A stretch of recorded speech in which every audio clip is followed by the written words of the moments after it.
The first light of morning begins to touch the highest stones of Jerusalem. A soft, pale blue replaces the deep velvet of the night sky, and a cool, refreshing mist hangs low over the narrow streets.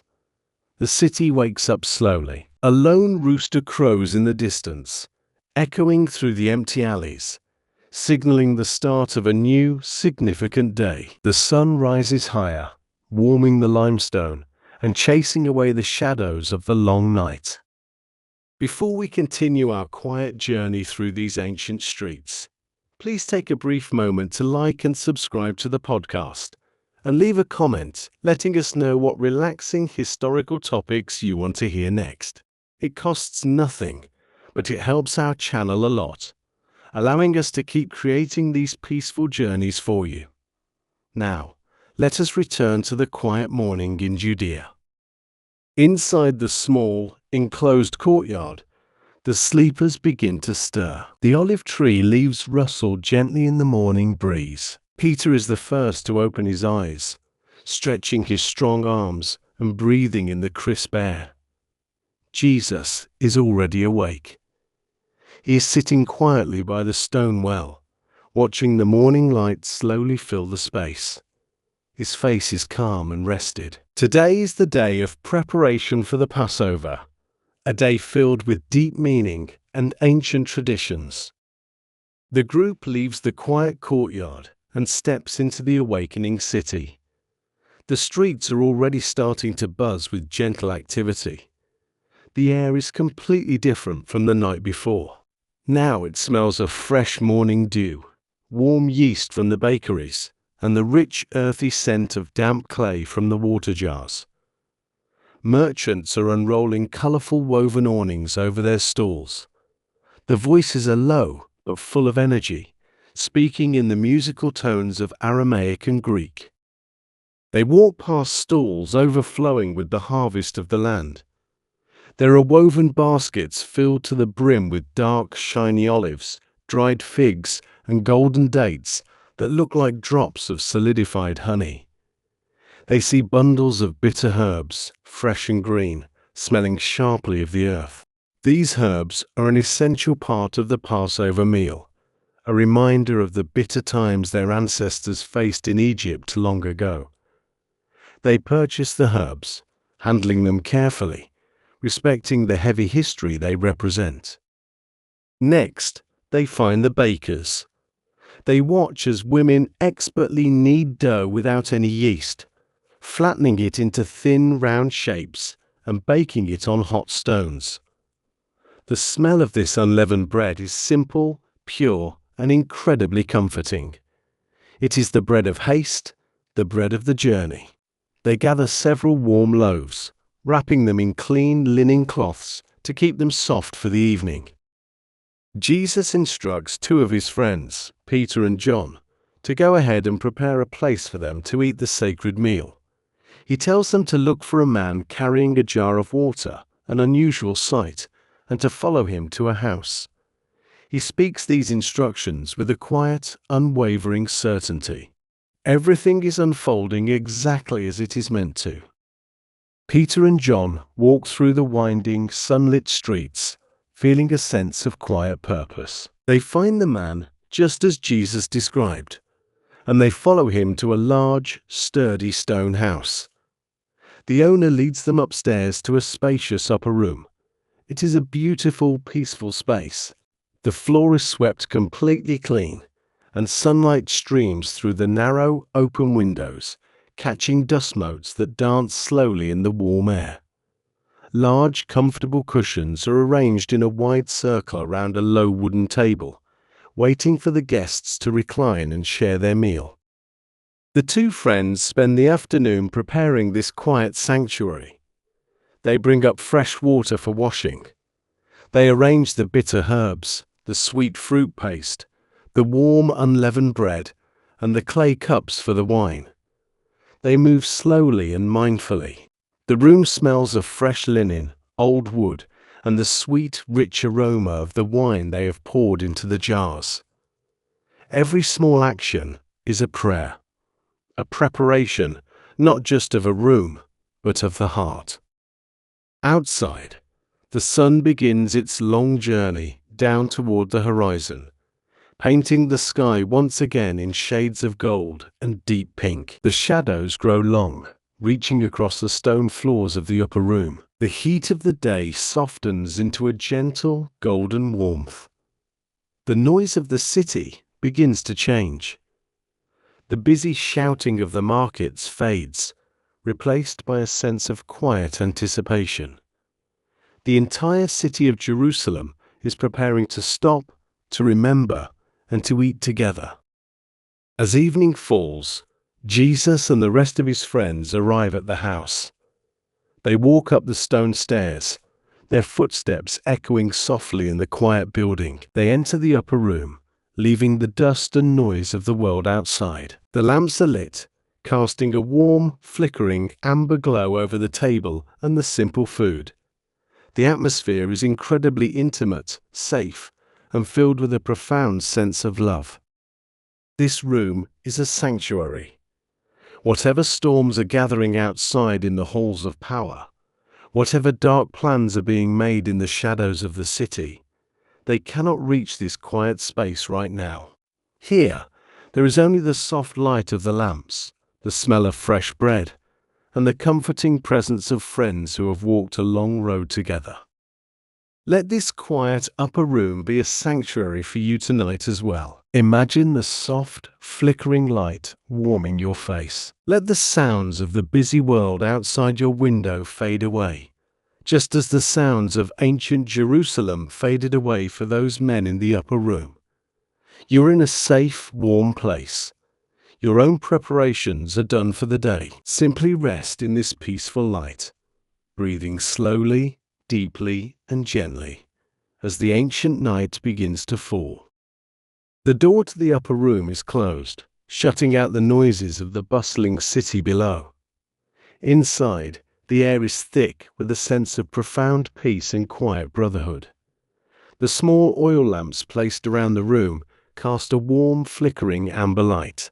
This soft light dances on the rough stone walls and illuminates the tired but happy faces of the men gathered there. They recline on large, woven cushions, arranged in a circle around a low wooden table. The table is simple, bearing the ancient symbols of the Passover feast. There is the roasted lamb, smelling of fire and savory herbs. There are the bitter greens, the sweet paste of fruits and nuts, and the flat, warm loaves of unleavened bread. But before they eat, a quiet moment unfolds. The roads of Jerusalem are dusty, and their sandals are thin. Their feet are covered in the pale, dry earth of Judea. Usually, a servant would perform the task of washing the guests' feet, but there are no servants here. It is just a group of close friends. Slowly, without saying a word, Jesus stands up from his place at the table. He takes off his outer garment, folding it neatly and placing it to the side. He picks up a long, clean linen towel and wraps it around his waist. He then lifts a large, heavy clay pitcher and pours fresh, cool water into a wide copper basin. The sound of the water splashing gently into the basin is the only sound in the room. It is a clear, bright sound that breaks the heavy silence. He kneels down on the hard floor. He begins to wash the feet of his friends. He moves to the first man, taking his tired, dusty feet into his own hands. He pours the cool water over them, washing away the dirt of the long journey. He uses the linen towel wrapped around his waist to dry them carefully. His touch is incredibly gentle, full of a deep, quiet respect. Imagine the feeling of that cool, clean water washing over tired feet after a long, hot day of walking. It is an immediate, physical relief. The coolness seeps into the skin, relaxing the muscles, washing away not just the physical dust, but the stress and the weariness of the mind. He moves from one friend to the next, slowly, methodically. When he reaches Peter, there is a moment of hesitation. Peter, always passionate and protective, does not want his teacher to perform such a humble task. But Jesus speaks softly to him, explaining that this act of washing is a symbol of their bond, a necessary part of their journey together. Peter, understanding the deep love behind the gesture, relaxes. He allows his feet to be washed. The gentle sound of the water, the soft scraping of the linen towel, and the quiet breathing of the men fill the warm air of the room. When he has finished washing the feet of every man there, Jesus puts his outer garment back on and returns to his place at the table. He looks around at the circle of faces in the soft lamplight. He tells them that what he has just done is an example for them to follow. They must care for one another with this same deep, quiet humility.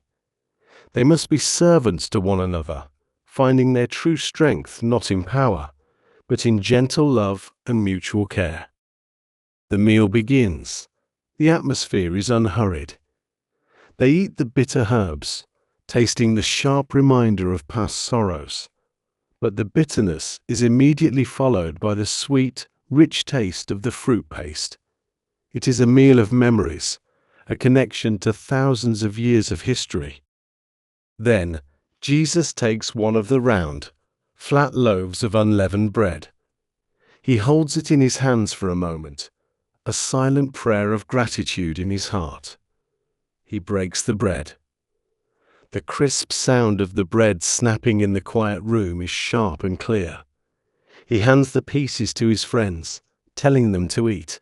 He speaks slowly, his voice calm and steady, telling them that this bread is a symbol of his own body, which will be given for them. They take the bread and eat it in silence, chewing slowly, feeling the weight of his words, even if they do not yet fully understand them. Next, he takes a large clay cup filled with dark, rich wine. The wine smells of the sun-drenched vineyards of the surrounding hills, sweet and heavy. He lifts the cup and gives thanks, then passes it around the circle. Each man takes a slow sip. As the warm liquid coats their throats, Jesus tells them that this wine is a symbol of a new promise, a bond of love that will never be broken. The cup makes its way around the table, a shared experience that draws them even closer together in the fading light. During the meal, a quiet shadow passes through the room. One of the friends, Judas, stands up. The others do not pay much attention. They assume he is going out to buy more supplies for the festival or to give coins to the poor. Judas walks to the heavy wooden door, opens it, and steps out into the night. The door closes behind him with a soft, final click. Inside the room, the warmth and the light remain, but outside, the night is dark and quiet. With only his closest friends remaining, Jesus begins to speak his final, most comforting words.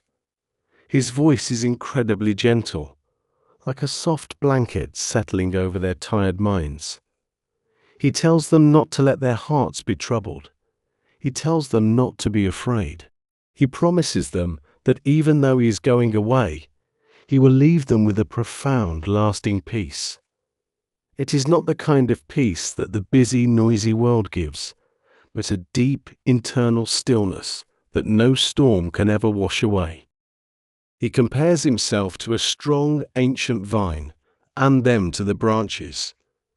He tells them that as long as they stay connected to him, they will grow and bear beautiful fruit.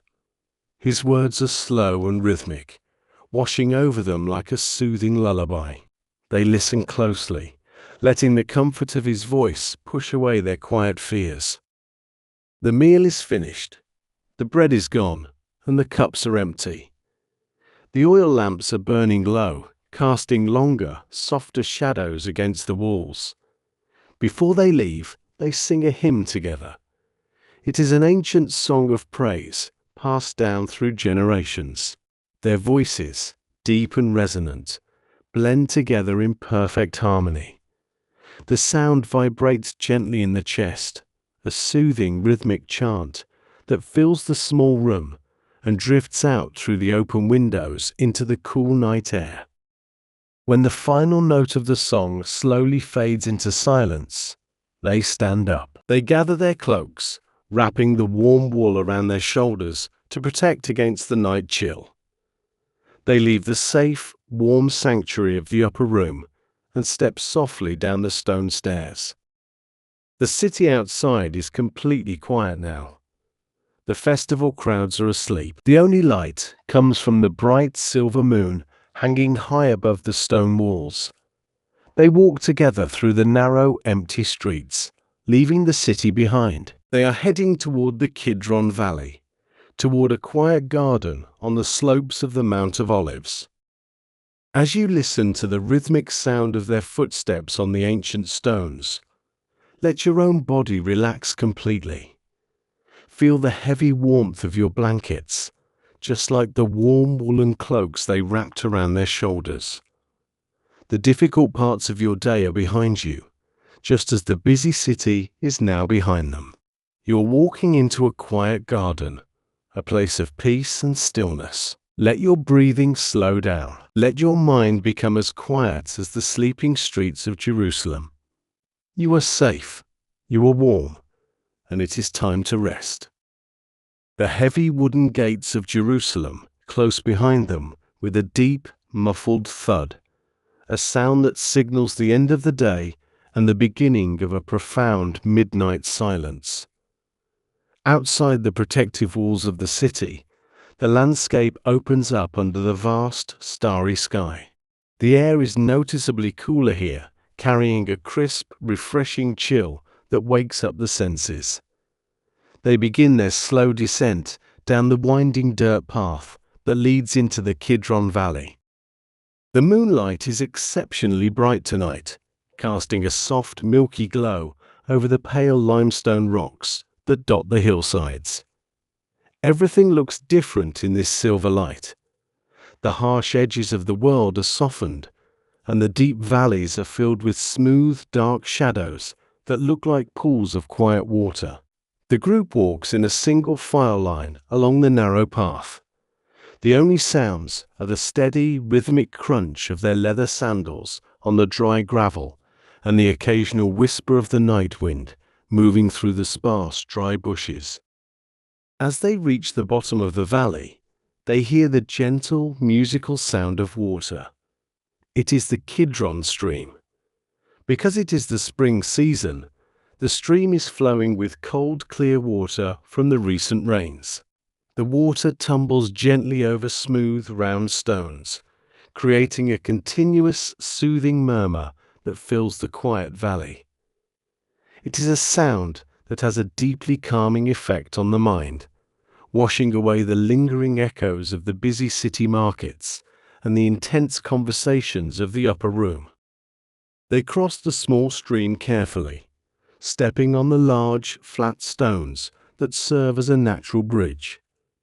The cool moisture in the air rising from the water feels wonderful against their skin. Once across, they begin the slow, gentle climb up the lower slopes of the Mount of Olives. With every step they take upward, the air seems to become richer, thicker, with the earthy smells of nature.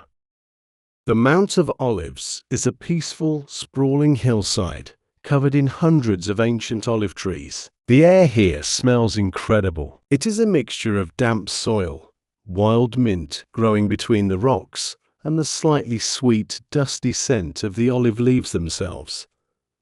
As they walk higher, the noise of the stream fades into a distant, gentle hum, leaving them wrapped in an almost perfect silence. They soon arrive at a familiar place, a secluded garden area known as Gethsemane. The word Gethsemane means oil press, a place where the heavy burdens of the harvest are slowly pressed to yield pure golden oil. It is an enclosed, private garden, surrounded by a low wall made of loose stacked stones. Inside the wall, the olive trees are massive and very old.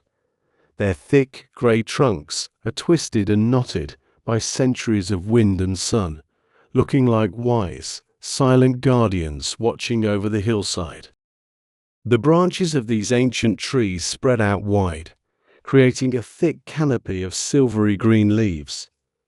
The bright moonlight filters through these leaves, casting intricate, slowly moving patterns of light and shadow onto the soft ground below. The earth inside the garden is covered with years of fallen leaves, making it incredibly soft and forgiving beneath their feet. It is a place perfectly designed for rest, for quiet contemplation, and for seeking shelter from the noise of the world. Jesus stops near the entrance of the garden. He turns to the majority of his friends and speaks in a low, gentle whisper, asking them to sit down right there and rest, while he goes a little farther into the trees to pray. The men are deeply exhausted. The emotional weight of the evening, the heavy Passover meal, the rich wine, and the long walk have drained their energy. They gratefully sink to the ground, finding comfortable spots among the thick, supportive roots of the oldest olive trees. The soft earth and the dry leaves form a perfect, natural bed. Jesus takes 3 of his closest friends, Peter, James, and John, and walks a short distance deeper into the garden. The shadows are darker here, the canopy of leaves thicker. The silence is profound. Even the wind seems to have stopped completely, leaving the garden in a state of absolute, suspended stillness.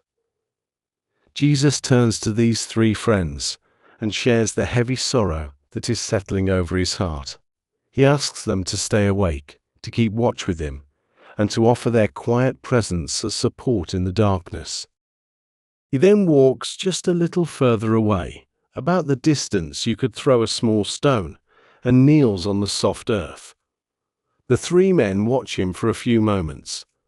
They see him bow his head in deep, silent prayer under the shadow of a massive olive branch. They want to stay awake. They want to be there for their teacher, but the physical limits of their bodies are simply too strong. The night is so incredibly peaceful. The air is the perfect, comfortable temperature, neither too warm nor too cold. The smell of the earth is deeply relaxing. As they sit leaning against the solid, ancient trunks of the trees, their eyelids begin to feel impossibly heavy. It is a pleasant, warm heaviness, the kind that slowly pulls you down into a state of total relaxation. Every time they blink, it takes a little longer to open their eyes again. Their breathing slows down, becoming deep and rhythmic, matching the slow, silent heartbeat of the sleeping garden around them. The tension in their shoulders melts away. Their hands relax in their laps. The gentle rustle of the leaves above them sounds like a soothing lullaby, a quiet shushing sound that tells them it is safe to let go. Within minutes, the struggle is over. Sleep washes over them completely. They are not afraid, and they are not in pain. They are simply resting in the embrace of the quiet night, sheltered by the ancient trees, totally unaware of the passage of time. Let yourself feel that exact same heavy, comforting sleepiness right now. Just like those tired men under the olive trees, you have walked through the long hours of your day. You have carried your own burdens, and you've completed your own journey. Now, you're in a safe, quiet place. The world outside your window is resting, and it is time for you to rest as well. Imagine the soft, cool earth beneath you, supporting your full weight. You do not need to hold on to any tension. Let your muscles relax, starting from your toes, moving up through your legs, your chest, your shoulders, and all the way to your heavy eyelids. Let your breathing become slow, deep, and steady. The garden is perfectly quiet, the air is calm, and there is absolutely nothing left for you to do but surrender to the peaceful, welcoming dark. While the 3 friends sleep deeply under the ancient trees, the Garden of Gethsemane remains perfectly still. The silence is profound, almost heavy, broken only by the gentle, rhythmic breathing of the sleeping men. Their chests rise and fall slowly, totally relaxed. They are resting in the cool shadows, completely sheltered from the heavy burdens of the night. A short distance away, surrounded by the oldest olive trees, Jesus kneels alone on the damp earth. The contrast between the peaceful sleep of his friends and the intense awake state of his own mind is vast. The moonlight falls softly on his face, highlighting the deep lines of weariness and sorrow. He is fully aware of what is coming. Every step of the long, painful path ahead is clear in his mind. He leans forward, resting his hands on the rough, familiar bark of a large olive tree. The bark is coarse and cold, a grounding physical sensation in the middle of an overwhelming emotional storm. He bows his head and begins to pray. His voice is a barely audible whisper, blending with the faint rustle of the silver leaves above. He asks if there is any other way, if this heavy cup of suffering might pass from him. But even in his deepest sorrow, his voice remains steady, anchored in a quiet, complete surrender to a higher will. The struggle within him is intense. The night air is cool, yet fine drops of sweat form on his forehead, falling slowly to the soft ground like heavy drops of rain. This is not a physical battle, but a deep, internal letting go. It is the final, ultimate surrender of human fear to divine peace. As he prays, the atmosphere in the garden seems to soften. The harsh edges of his isolation begin to blur. A comforting presence surrounds him, like a warm, invisible blanket wrapping around his trembling shoulders. The ancient texts tell us that in this moment of deepest solitude, a quiet strength was given to him, a gentle reassurance from the vast, starlit sky above. The heavy, crushing weight does not disappear, but his shoulders find the immense strength needed to carry it. After a long time, the intense wave of sorrow slowly begins to recede. The inner storm settles into a deep, glass-like calm.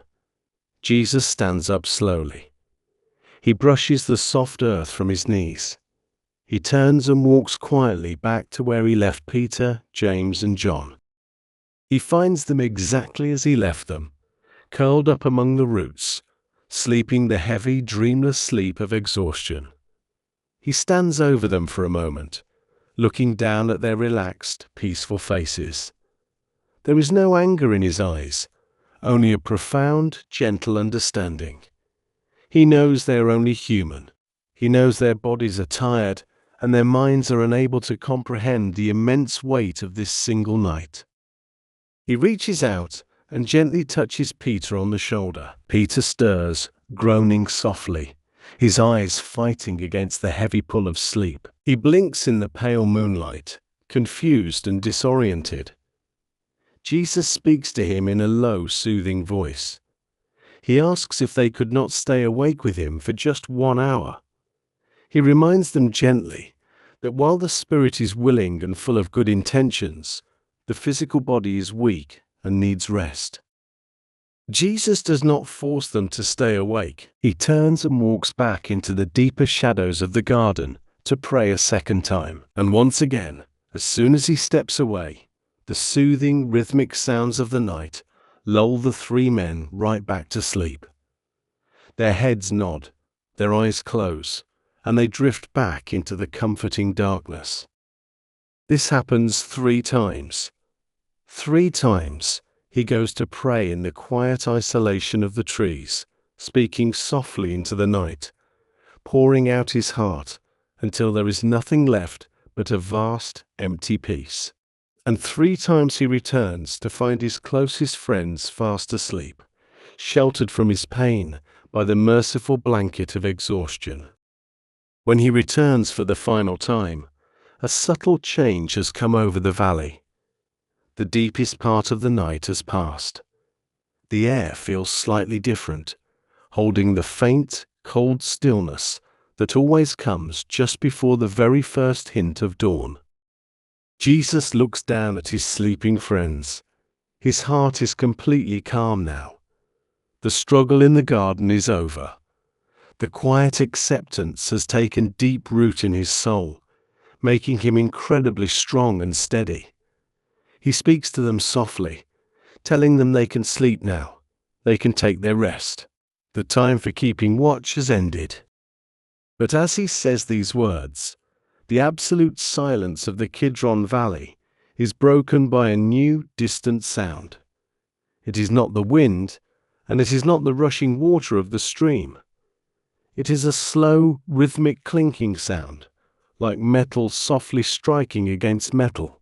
It is accompanied by the heavy, synchronized thud of many leather boots marching on the dirt path leading down from the city gates. Through the thick canopy of the olive leaves, small flickering points of orange light begin to appear. They look like unnatural fireflies multiplying in the dark. It is the light of wooden torches, burning bright and smoky in the cool night air. The lights are moving steadily closer, casting long, jumping shadows across the ancient stones of the valley. The quiet sanctuary of Gethsemane is about to be disturbed. The noise of the world, the noise of power and fear and conflict, is marching into the peaceful garden. Leading this group of temple guards and Roman soldiers is a familiar face, a man who knows this quiet place well. It is Judas, walking ahead of the flickering torches, stepping into the silver moonlight. Jesus does not run. He does not hide in the deep shadows. He stands perfectly still in the clearing, bathed in the soft, pale light of the moon. His posture is relaxed, his face completely serene. He has already fought his battle in the quiet of his own heart, and he has won his peace. He is ready to face whatever comes with a calm, unshakable dignity. He gently wakes his friends one last time. He tells them to get up, because the hour has finally arrived. The men wake up, rubbing their eyes, confused by the sudden orange light and the sounds of approaching footsteps. The peaceful sleep of the night is instantly broken by the reality of the morning. But for you, the night is still deep and protective. As you listen to the story of this ancient garden, let the unshakable peace that Jesus found under the olive trees settle into your own heart. The worries of the coming day are far away, just like those distant, flickering torches. You do not need to face them right now. You are safe in your own quiet space, resting comfortably. Let your breathing remain slow and steady. Let the heavy, peaceful sleep of the disciples wash over you, keeping you deeply relaxed and perfectly calm as the story slowly unfolds in the dark. The flickering orange light of the torches pushes away the soft silver moonlight of the garden. The smell of burning pitch and heavy wood smoke mixes with the delicate, fresh scent of the olive leaves. The heavy footsteps finally stop. The quiet, private sanctuary of Gethsemane is now filled with a large crowd of temple guards and Roman soldiers. They carry wooden clubs, sharp iron swords, and long spears that catch the jumping light of the fire. They are tense. They are gripping their weapons tightly, expecting a fight, expecting the kind of chaotic, violent resistance they usually face when arresting someone in the middle of the night. But there is no chaos here. There is only a profound, almost unnatural calm. Jesus steps forward, separating himself from the deep shadows of the ancient trees. He does not look like a man who is being hunted. He stands tall and relaxed, looking more like a king holding court in his own quiet palace. Judas, the friend who had shared the warm, unleavened bread in the upper room just a few hours ago, walks slowly toward him. The other disciples stand frozen behind Jesus, still heavy with sleep, rubbing their eyes and trying to understand what is happening in the sudden glaring light. Judas stops right in front of Jesus. The air between them feels incredibly heavy. In the ancient world of the Middle East, a kiss on the cheek is the standard, everyday greeting between close friends and respected teachers. It is a beautiful symbol of brotherhood, of deep mutual trust and affection. Judas leans in and kisses Jesus on the cheek. It is a quiet, simple movement, but in the absolute stillness of the garden, it feels louder than a shout. Jesus does not pull away from the kiss. He does not turn his face in disgust. He looks directly into the eyes of his friend. His voice is incredibly gentle, holding no anger, only a deep, tragic understanding. He asks Judas if he is truly betraying him with a kiss, using a symbol of pure love to deliver him to the guards. There is no loud condemnation in his tone, only a quiet, settling sorrow for the heavy burden Judas has chosen to carry. With the signal clearly given, the guards step forward. Their armor clinks loudly, a harsh metallic sound that completely violates the peace of the olive grove. Rough hands reach out and grab the arms of Jesus. The sudden, physical roughness breaks the spell of the quiet garden. Panic finally pierces through the sleepy confusion of the disciples. Peter, always the most impulsive and fiercely protective, reacts with a sudden burst of fear and adrenaline. He reaches under his heavy woolen cloak, pulls out a short, heavy iron sword, and swings it wildly in the flickering torchlight. The metal blade catches one of the high priest's servants, a man named Malchus, striking the side of his head and cutting off his ear. A sharp cry of pain rings out, echoing loudly against the stone walls of the Kidron Valley. For a single, terrifying second, it seems like the peaceful garden is going to explode into violent, bloody chaos. The soldiers instantly raise their spears, stepping into a fighting stance. The disciples brace themselves. The tension in the air is pulled as tight as a bowstring, ready to snap. But the calm, steady voice of Jesus immediately cuts through the rising panic. He speaks a single, firm command, telling Peter to put the sword away. He says that those who live by violence will only find more violence. His voice is full of absolute authority, yet wrapped in perfect peace. The rising storm of anger in the garden completely stops. The soldiers freeze in their tracks. The disciples lower their hands. Jesus reaches out in the dim light. He touches the side of the servant's bleeding face. It is a movement of pure, unexpected compassion right in the middle of a hostile arrest. The ancient texts tell us that with that single, gentle touch, the ear is completely healed. The sharp pain vanishes instantly. The blood stops flowing. The servant steps back, his hands touching his face, his eyes wide with shock and a sudden, confusing sense of reverence. Jesus then turns his attention to the commanders of the temple guard. He asks them why they have come out into the dark, hiding in the middle of the night with swords and clubs, treating him like a dangerous criminal. He reminds them gently that he sat peacefully in the open courtyards of the temple every single day, teaching anyone who would listen in the bright sunlight, and they never laid a single hand on him. But he knows the answer to his own question. He knows that this quiet, dark hour belongs to them. This is the moment for the shadows to have their brief, passing victory. He offers absolutely no further resistance. He stands perfectly still and allows the guards to bind his hands with heavy, rough ropes. He does not pull his arms away. He does not struggle against the scratchy fibers or the tight, heavy knots. His surrender is total, completely silent, and deeply dignified. Seeing this quiet surrender, the remaining disciples are finally overcome by total terror. The man they believed would fight back and change the world, is allowing himself to be tied up and taken away. Their courage, which felt so strong and certain in the warm, safe light of the upper room, completely evaporates in the cold night air. One by one, they turn and run. They slip quickly away into the dark shadows of the olive trees, disappearing into the vast, empty hills surrounding the valley. They leave their teacher entirely alone, surrounded only by the flickering torches of his captors.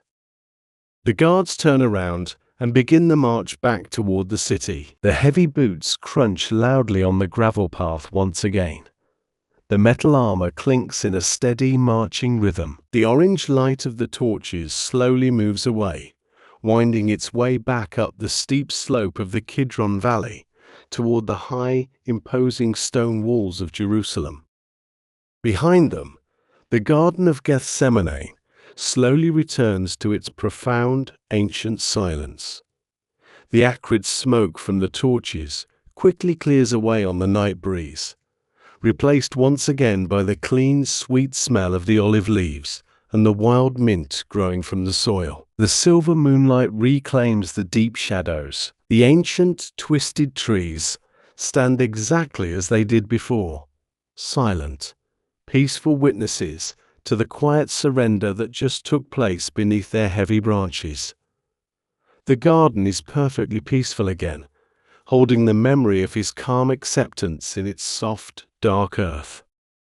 As you follow the fading lights of the torches back toward the sleeping city in your mind, do not let the fear or the panic of the disciples enter your own heart. Remember the total, unshakable calm that Jesus held in the absolute center of the chaos. Even when surrounded by conflict, noise, and danger, he maintained a perfectly still, quiet center within himself. Let that exact same stillness anchor you right now. No matter what sudden noises or stressful thoughts try to enter your mind tonight, you can choose to remain completely calm.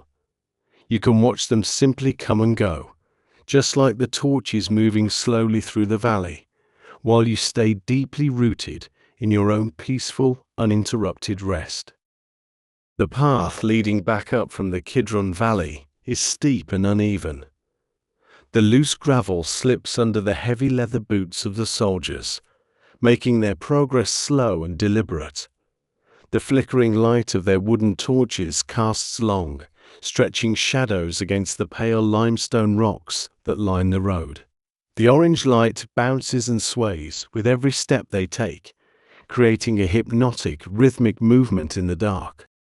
Jesus walks in the center of this moving circle of light. His hands are bound tightly in front of him with thick, rough ropes, but his pace remains perfectly steady.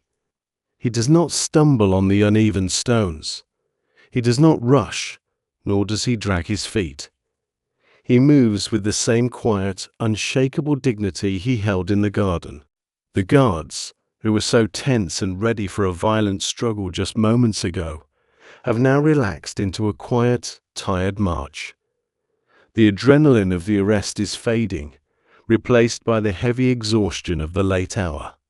They do not speak. The only sounds are the crunch of their boots, the soft clinking of their metal armor, and the occasional hiss and pop of the burning torch pitch. As they climb higher, the cool, fresh air of the valley is slowly replaced by the dry, still air that surrounds the massive stone walls of Jerusalem. The walls loom ahead of them, looking like a solid black mountain cutting off the lower half of the starry sky. They approach one of the smaller side gates, a heavy wooden door reinforced with thick bands of dark iron. A guard knocks heavily. The sound echoes sharply against the stone, a loud, demanding noise that forces the sleeping city to briefly wake. The heavy iron hinges groan loudly as the gate is slowly pulled open from the inside. The group steps through the archway, leaving the open, natural world of the hillside behind, and entering the enclosed, man-made maze of the city streets. Inside the walls, the silence of the night feels completely different.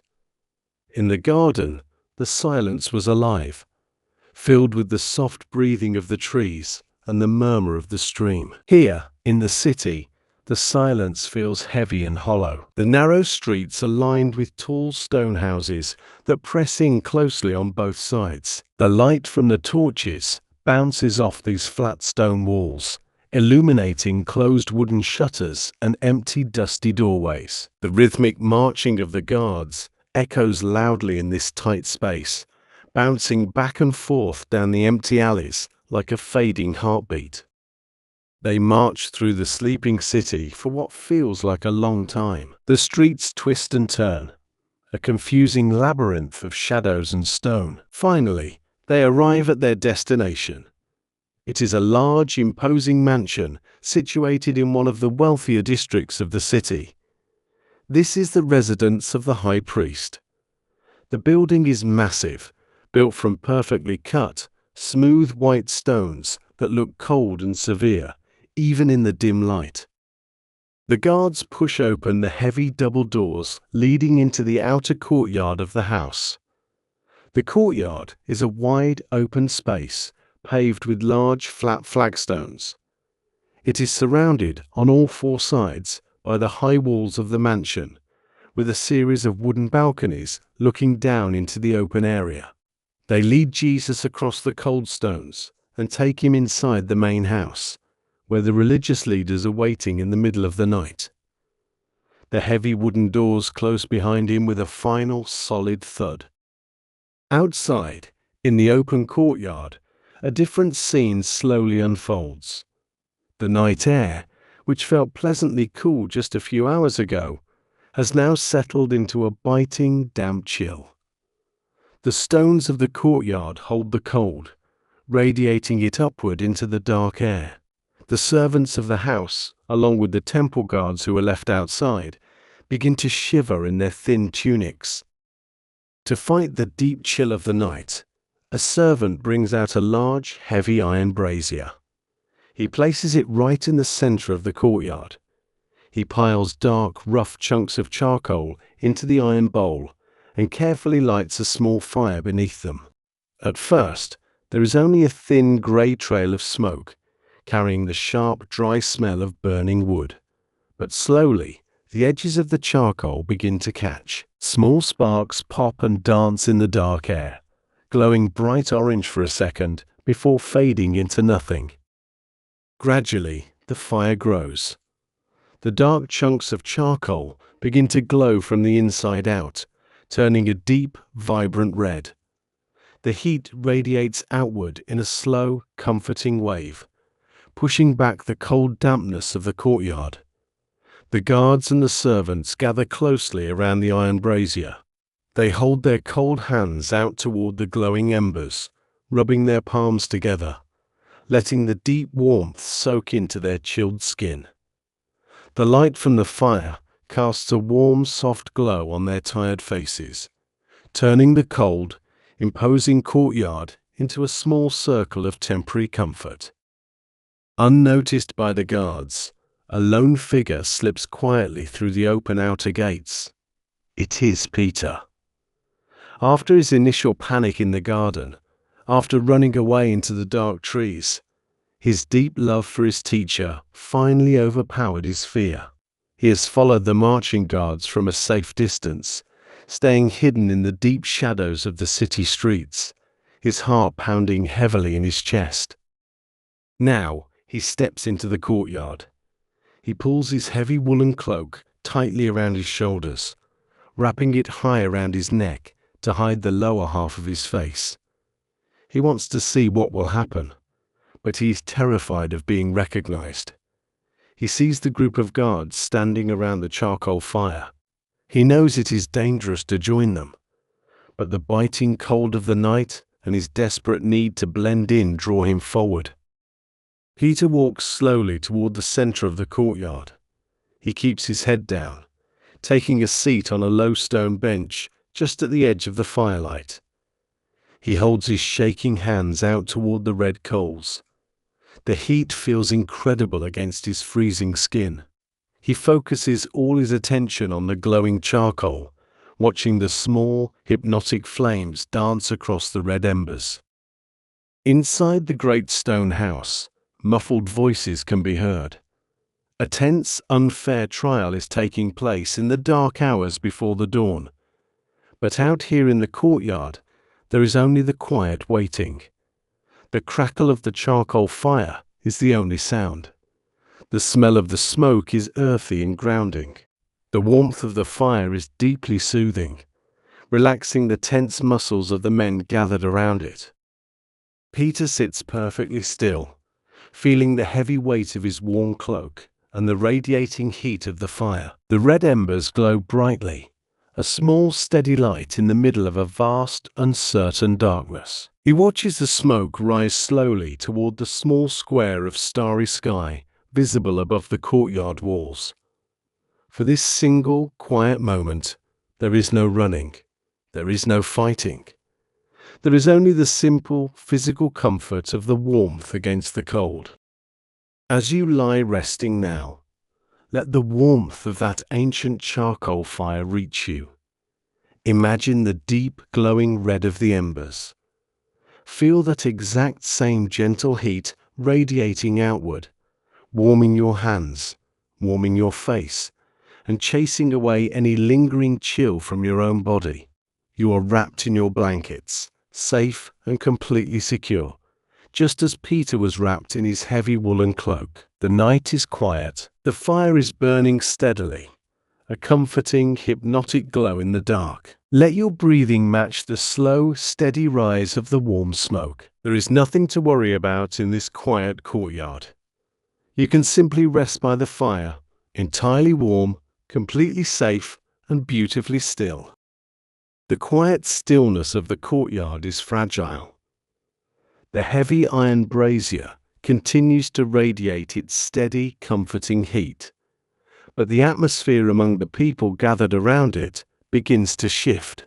Servants of the high priest and the tired temple guards stand shoulder to shoulder, rubbing their hands over the glowing red coals.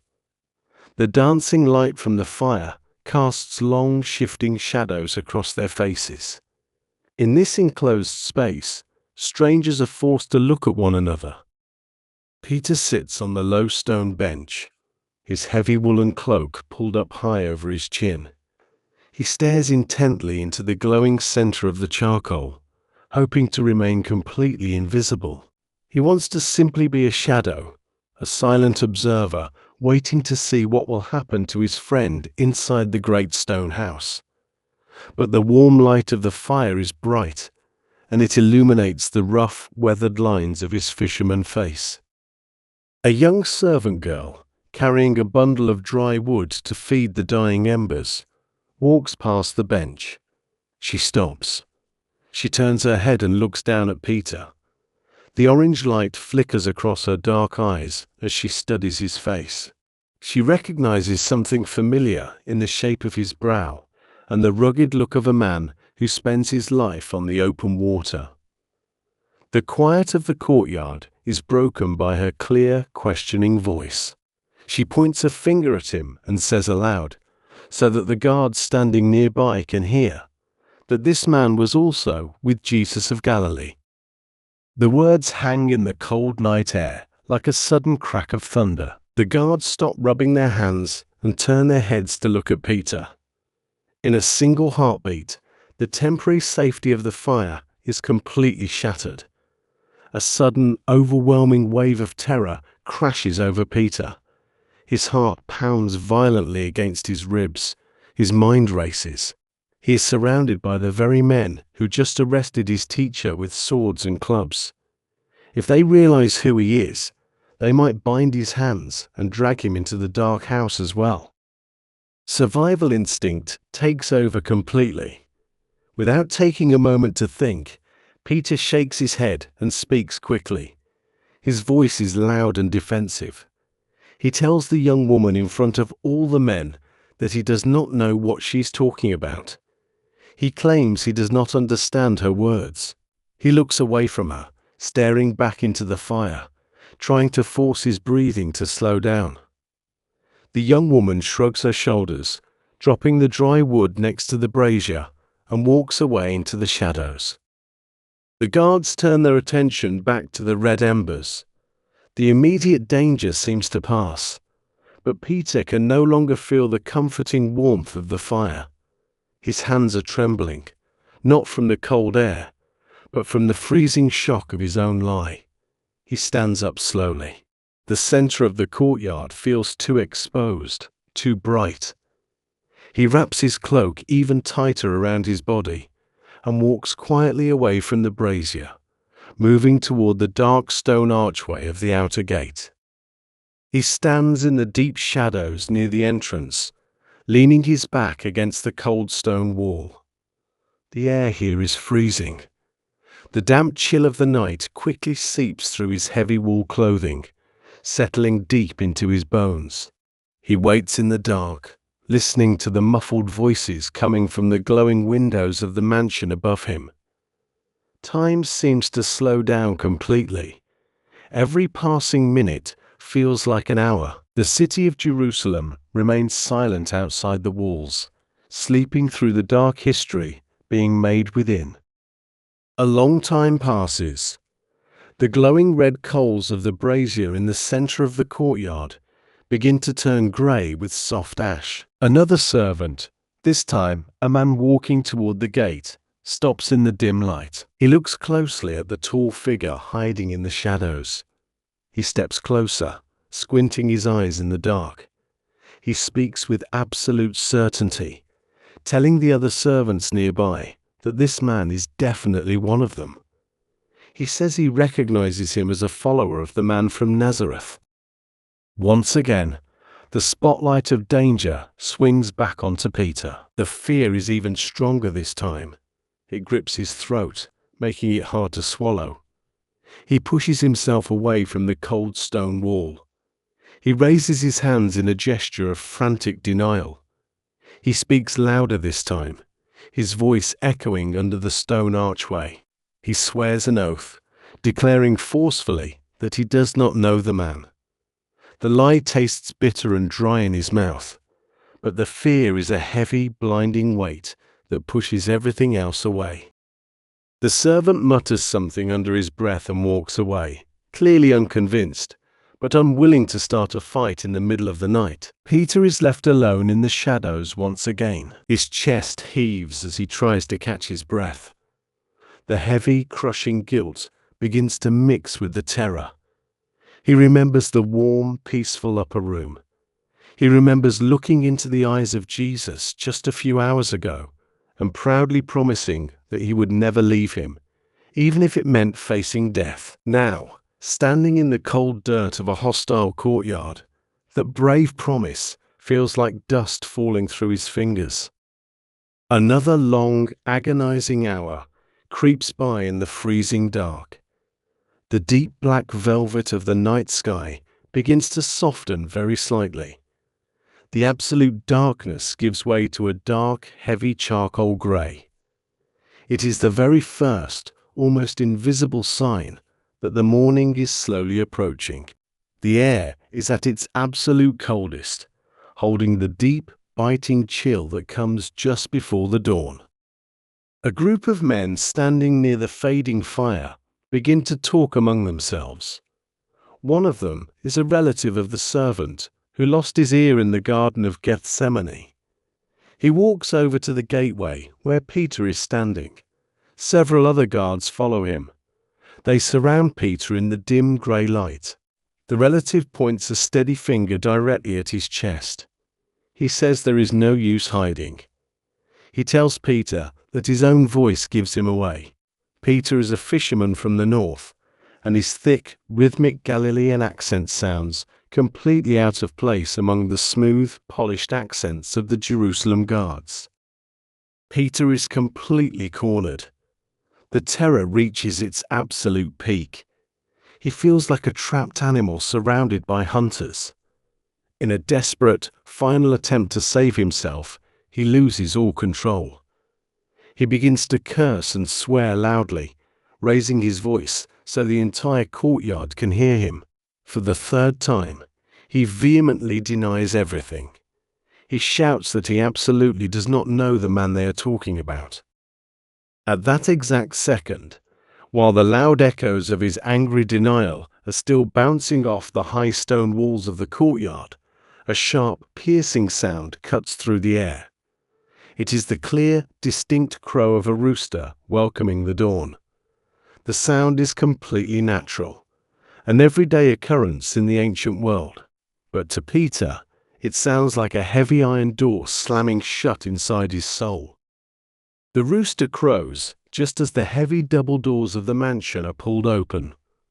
The trial inside has briefly paused. A group of temple guards leads Jesus out onto the upper stone balcony to move him to another part of the house. Jesus walks slowly, his hands still tightly bound. In the pale grey light of the early morning, Jesus stops on the balcony. He turns his head and looks down into the courtyard below. Out of all the faces in the crowd, his eyes find Peter standing near the gate. There is no anger in his look, there is no judgment, and there is no disappointment. It is a look of absolute, profound, and heartbreaking understanding.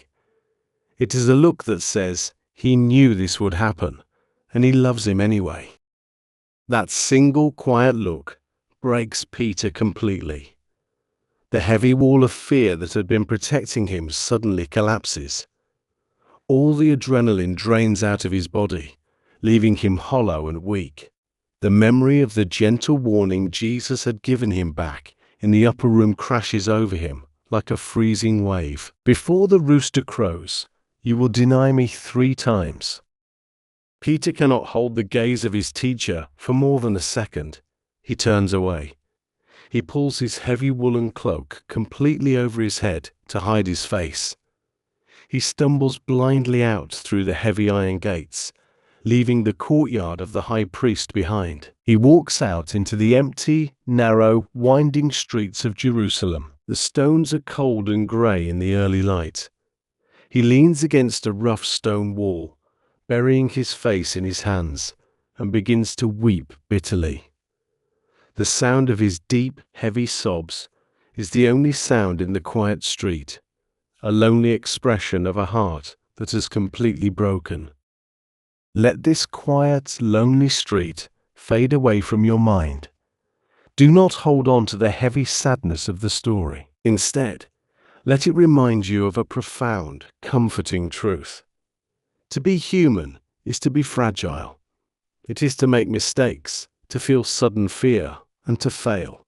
But just like the quiet, understanding look from the balcony, there is a deep, eternal compassion that watches over all our human weaknesses without anger. You do not need to be perfect. You do not need to be flawlessly brave. You only need to rest. Let the heavy burdens of your own mistakes, your own fears, and your own long days slip away from your shoulders right now. You are safe in your quiet room. The long night of the ancient city is moving toward the dawn, and your own night is a safe place for healing. Let your breathing slow down. Sink deeper into the soft comfort of your bed. The world is quiet. You are forgiven for the day, and it is entirely safe to fall completely asleep. The grey light of the early morning slowly transforms into a soft, pale gold. The sun finally climbs over the high ridge of the Mount of Olives, casting its long, warming rays across the ancient city of Jerusalem. The deep, heavy shadows of the night are chased away, replaced by the bright, clear light of the morning. The sky becomes a vast, endless dome of brilliant blue. Below this beautiful sky, the city begins to wake up. It is the day of the great festival, and the air is immediately filled with a sense of busy energy. Heavy wooden shutters are pushed open. The sound of water splashing into clay pitchers echoes from the communal wells. The smell of fresh, warm bread, baking in stone ovens, mixes with the crisp morning air. For the vast majority of the people in Jerusalem, This is just another beautiful, busy morning. They are completely unaware of the dark, heavy events that took place while they were sleeping. But inside the high stone walls of the religious leaders, the long night of interrogations has finally come to an end. The council has made their decision, but they do not have the legal authority to carry out the final punishment. For that, they must go to the Romans. They must take their quiet prisoner to the governor of Judea.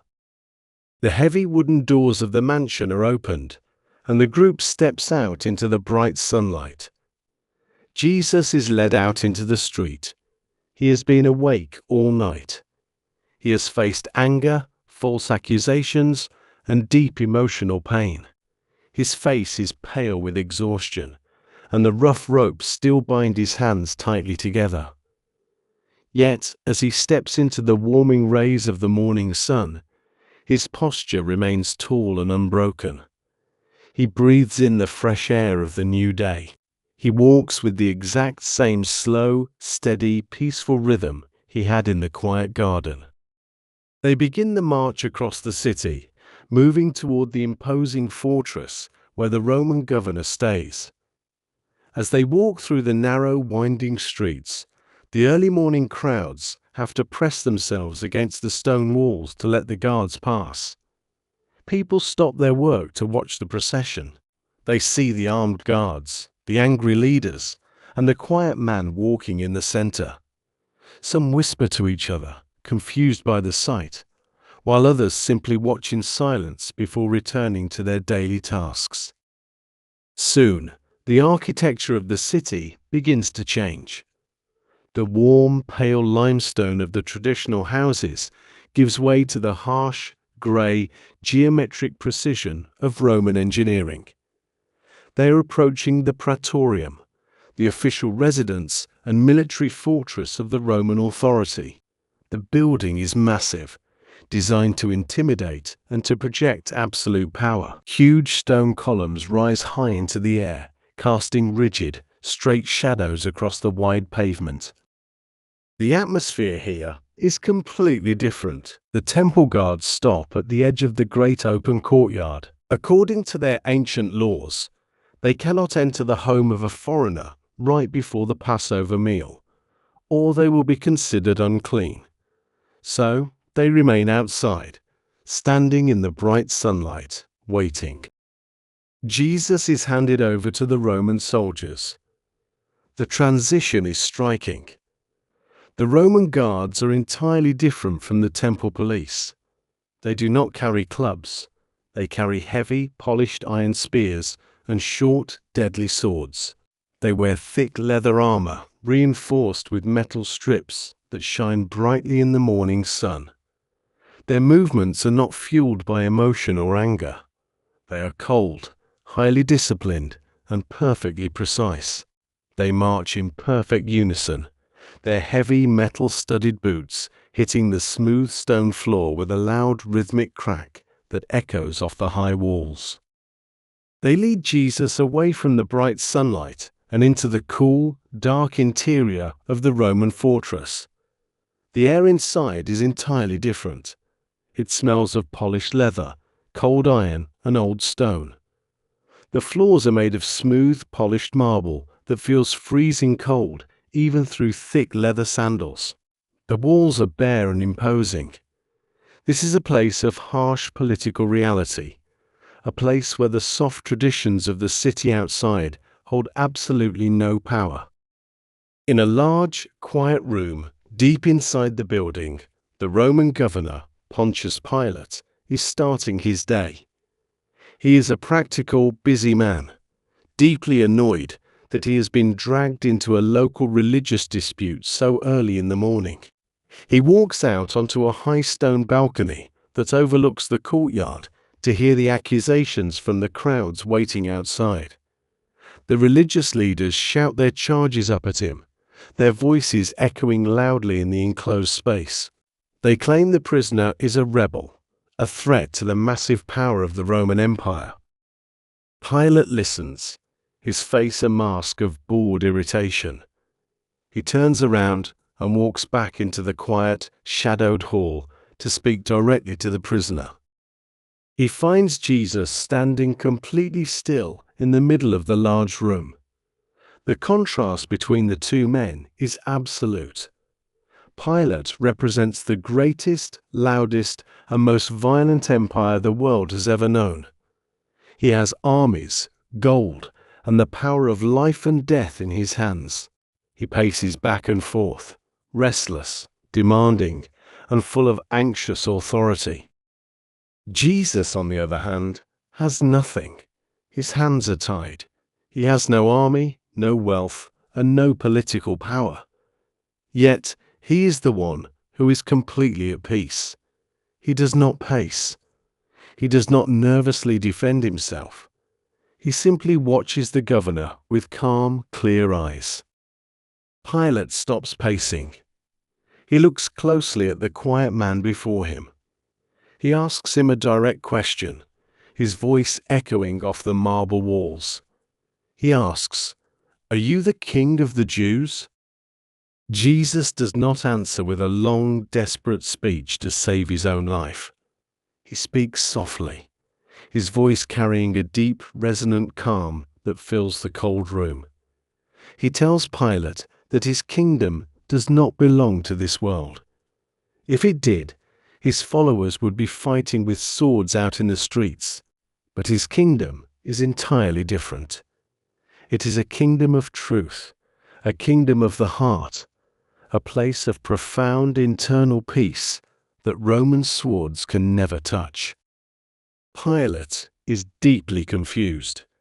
In all his years of governing, he has seen many prisoners. He has seen men beg for mercy on their knees. He has seen men shout in angry defiance. He has seen men weep in pure terror. But he has never seen anything like this. He has never seen a man face the absolute power of Rome with such quiet, unshakable dignity. It is a peacefulness that Pilate simply cannot understand, because it is a peacefulness that does not rely on weapons or walls. The governor asks one final cynical question: what is truth? Before turning his back and walking out to the balcony again, he leaves Jesus standing alone in the vast, quiet hall. Dust motes dance slowly in the shafts of morning light that cut through the high windows. The noise of the angry crowd outside sounds like the distant roaring of the ocean, muffled by the thick stone walls. Inside the hall, there is only the slow, steady breathing of a man who knows exactly who he is, and who is completely unafraid of the shadows. Let that same deep, unshakable peace settle over you right now. Just like the quiet hall in the middle of a noisy fortress, you have your own quiet space. The demands of the world, the loud voices of responsibility, the rushing of the day ahead, they are all standing completely outside your walls. You do not need to answer them right now. You do not need to defend yourself, explain yourself, or figure anything out. You are safe in this quiet moment. Let the tension drain from your muscles, just as the tension drained from that ancient room. Sink deeper into the soft comfort of your bed. The morning outside your window is a long way off. Let your mind become completely still, resting in the simple, beautiful truth that right now, in this exact moment, you are perfectly fine, perfectly safe, and ready for deep, restorative sleep. The Roman governor stands on the high stone balcony, looking down at the restless crowd filling the courtyard. The bright morning sun is beginning to heat the massive stones of the city. Pilate is a man of logic and order, and he sees no logical reason to execute the quiet man standing inside his fortress. As he listens to the shouting voices below, he catches a specific detail. The leaders mention that Jesus began his teaching in the northern region of Galilee. This small piece of information offers Pilate an easy way out of his problem. The region of Galilee is under the authority of King Herod Antipas, and as it happens, Herod is currently visiting Jerusalem for the Passover festival. Pilate immediately orders his soldiers to take the prisoner across the city to the palace of the local king. The heavy Roman guards form a tight square around Jesus once again. They march out of the cold grey praetorium and back into the vibrant, noisy streets of Jerusalem. The sun is higher now, casting short, sharp shadows. The air is growing warm and thick, with the dust kicked up by thousands of sandals. The city is fully awake, buzzing with the chaotic energy of the holiday. Merchants are shouting the prices of their goods. Children are running through the narrow alleys, and the smell of roasting meats and heavy spices fills the air. Through all of this noise and movement, Jesus walks in total peace. The rough ropes still bind his wrists, and the physical exhaustion of the sleepless night is written deeply into the lines of his face. But his spirit remains untouched by the chaos surrounding him.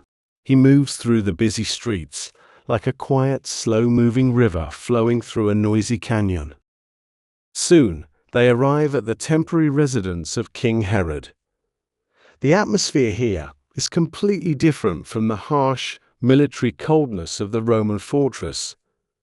Herod is a man who loves luxury, entertainment, and the display of wealth.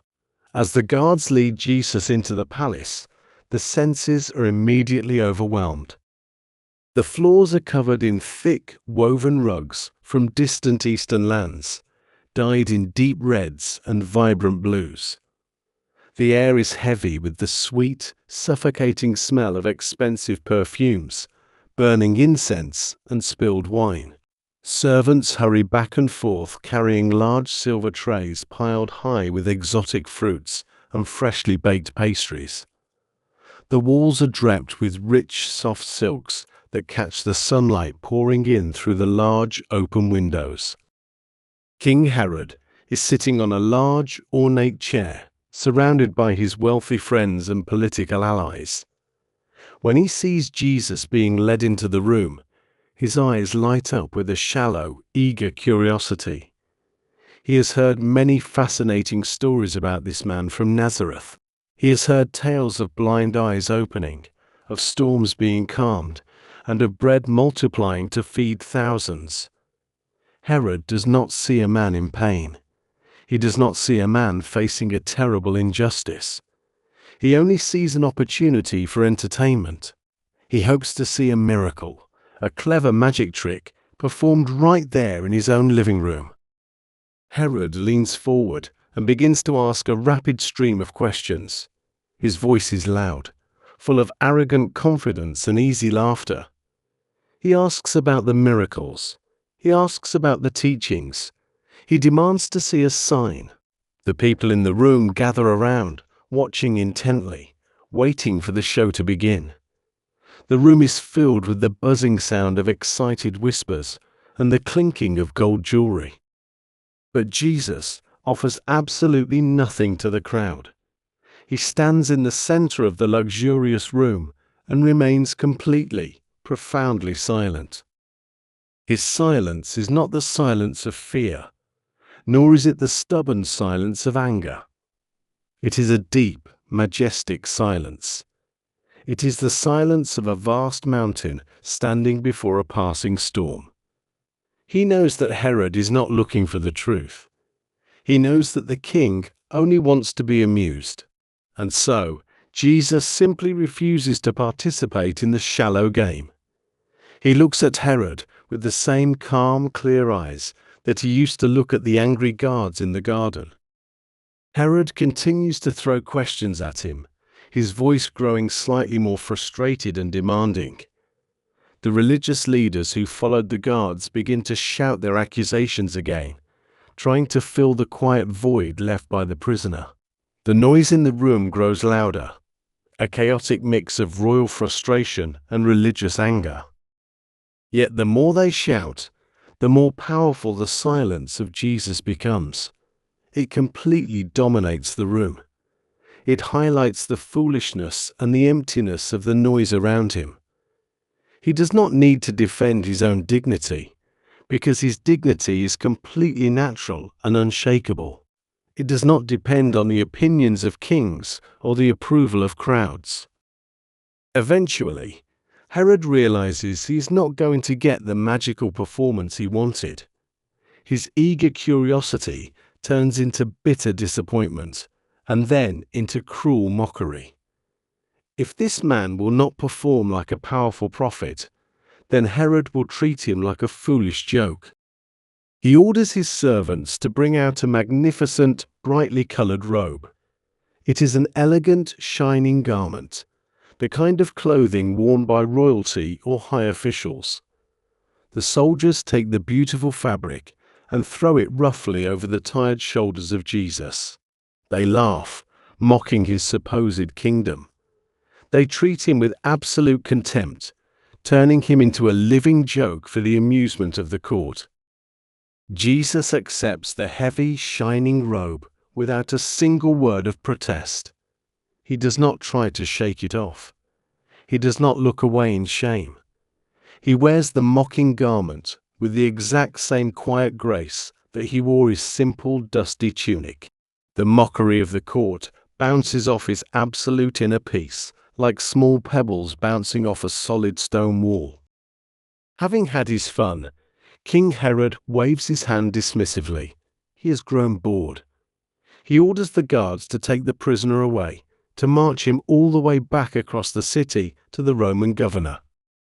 Once again, the heavy doors open, and Jesus is led back out into the bright, blinding heat of the late morning sun. The bright, elegant robe hangs heavily over his bound hands, dragging in the dust of the street. The journey back to Pilate begins. The crowds are even larger now, pressing closer, eager to see the strange sight of a bound prisoner dressed in royal colors. But as you follow this quiet figure walking back through the noisy, dusty streets, let the deep power of his silence sink into your own mind. We live in a world that is constantly asking us to speak, to defend ourselves, to perform, and to react to every single noise around us. The world can often feel like that crowded, demanding palace room, full of loud voices and endless questions. But you do not always have to answer. You do not always have to react. Right now, in the quiet safety of your own room, you can choose the beautiful power of silence. You can let the loud voices of your day fade away. You do not need to figure anything out, and you do not need to perform for anyone. Imagine that all the stress, all the expectations, and all the busy thoughts of your mind are just noise outside your door. You are standing in the center of your own quiet peace. Feel the comfortable weight of your blankets resting over your shoulders, keeping you warm and completely safe. Let your jaw relax. Let your tongue rest gently in your mouth. Let your breathing become so slow and so quiet that you can barely hear it yourself. Sink deep into this perfect, protective silence, and let it carry you gently into a deep and healing sleep. The midday sun beats down heavily on the limestone streets of Jerusalem. The air has completely lost the crisp, refreshing chill of the early morning, and is now thick, warm and heavy with the rising dust. The bright, elegant robe placed on Jesus by King Herod catches the harsh light of the approaching noon, making him a highly visible figure as he is marched through the crowded city. He walks back the exact same way he came, retracing his steps through the winding, noisy alleys. His footsteps remain slow and steady, even though a deep physical exhaustion is settling into his muscles. He has not slept, and he has not had a single drop of water since the quiet, intimate meal in the upper room. Yet, he continues to walk without a single word of complaint, wrapped in a profound silence. They arrive back at the massive stone steps of the Roman Praetorium. The soldiers march him up the stairs, their heavy metal boots echoing sharply against the cold walls. The Roman governor, Pontius Pilate, is waiting. He is sitting in his carved chair of judgment, on the high stone pavement known as Gabbatha. Pilate is clearly frustrated. He rubs his temples, annoyed that this local religious dispute has been returned directly to his doorstep. He looks down at the prisoner, still wearing the absurd, mocking royal fabric over his bound hands. Pilate knows this man is innocent of any serious Roman crime. He can easily see through the political jealousy and the fear of the religious leaders. But Pilate is also a practical man who rules by maintaining strict order. He can see that the crowd gathering below the balcony is growing larger, louder, and increasingly restless by the minute. A dangerous, unpredictable energy is starting to ripple through the sea of people packed into the courtyard. Looking for a way out, Pilate remembers an old, established custom that might offer an easy escape.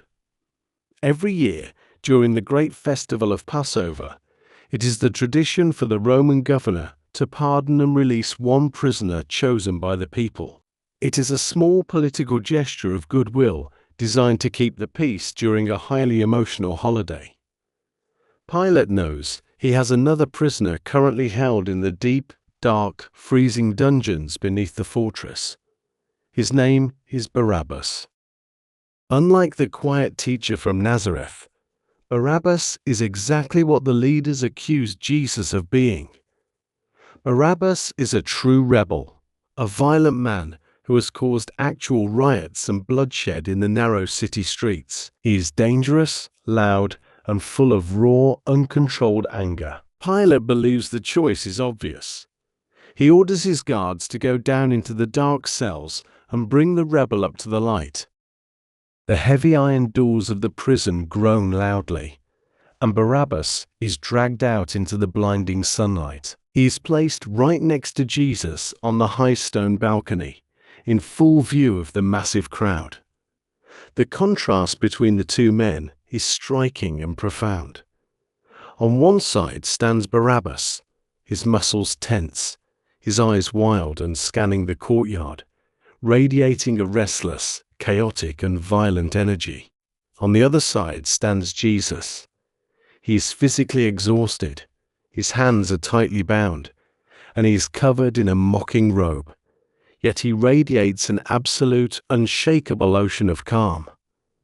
One man is a raging storm, the other is the quiet, solid earth beneath it.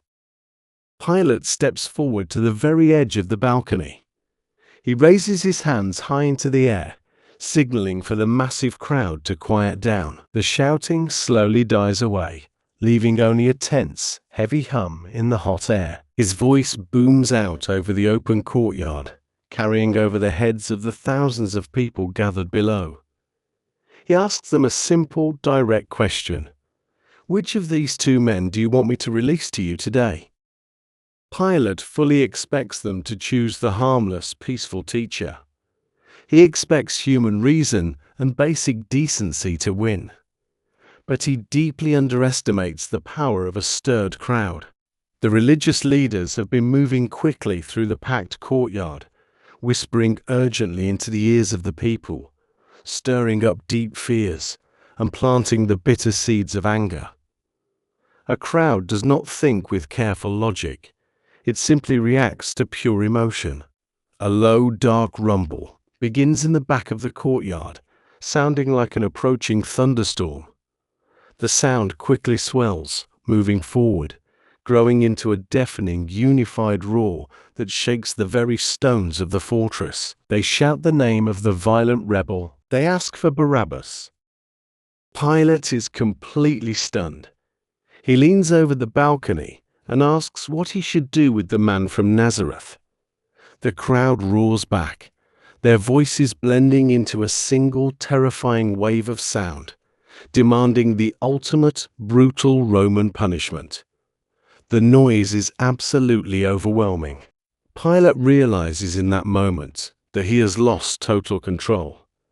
If he resists the crowd, there will be a massive, bloody riot in the streets, and Rome does not tolerate governors who cannot keep the peace. He makes a cold, calculated political decision. He chooses his own comfortable position over the life of an innocent man. He turns to a nearby servant and asks for a basin of water. A large, shining brass bowl is brought to him, along with a heavy clay pitcher filled with fresh, cool water. Right there on the balcony, in full view of the shouting crowd, Pilate holds his hands over the brass basin. The servant slowly pours the clear water over his fingers. The water splashes against the metal, a bright, clean sound that is almost lost in the roaring of the crowd. Pilate loudly declares that he is entirely innocent of this man's blood. He is washing his hands of the entire complicated situation. It is a desperate, empty gesture. The cool water can wash the fine desert dust from his skin, but it cannot wash away the heavy weight of the decision he has just made. The chains binding the wrists of Barabbas are quickly unlocked by the guards. The heavy iron falls to the stone floor with a loud metallic clang. The rebel rubs his wrists, a look of shocked triumph washing over his face, and he quickly turns and disappears into the cheering crowd below. He is entirely free. The innocent man is left standing completely alone on the balcony, abandoned by justice. The sun climbs even higher, casting a harsh, bright light over the entire scene. Jesus watches the crowd celebrate the release of a violent man, but he does not show any anger or bitterness. He simply accepts this painful step of the journey, standing perfectly still in the chaotic noise, knowing that the darkest shadows must fall before the ultimate morning can break.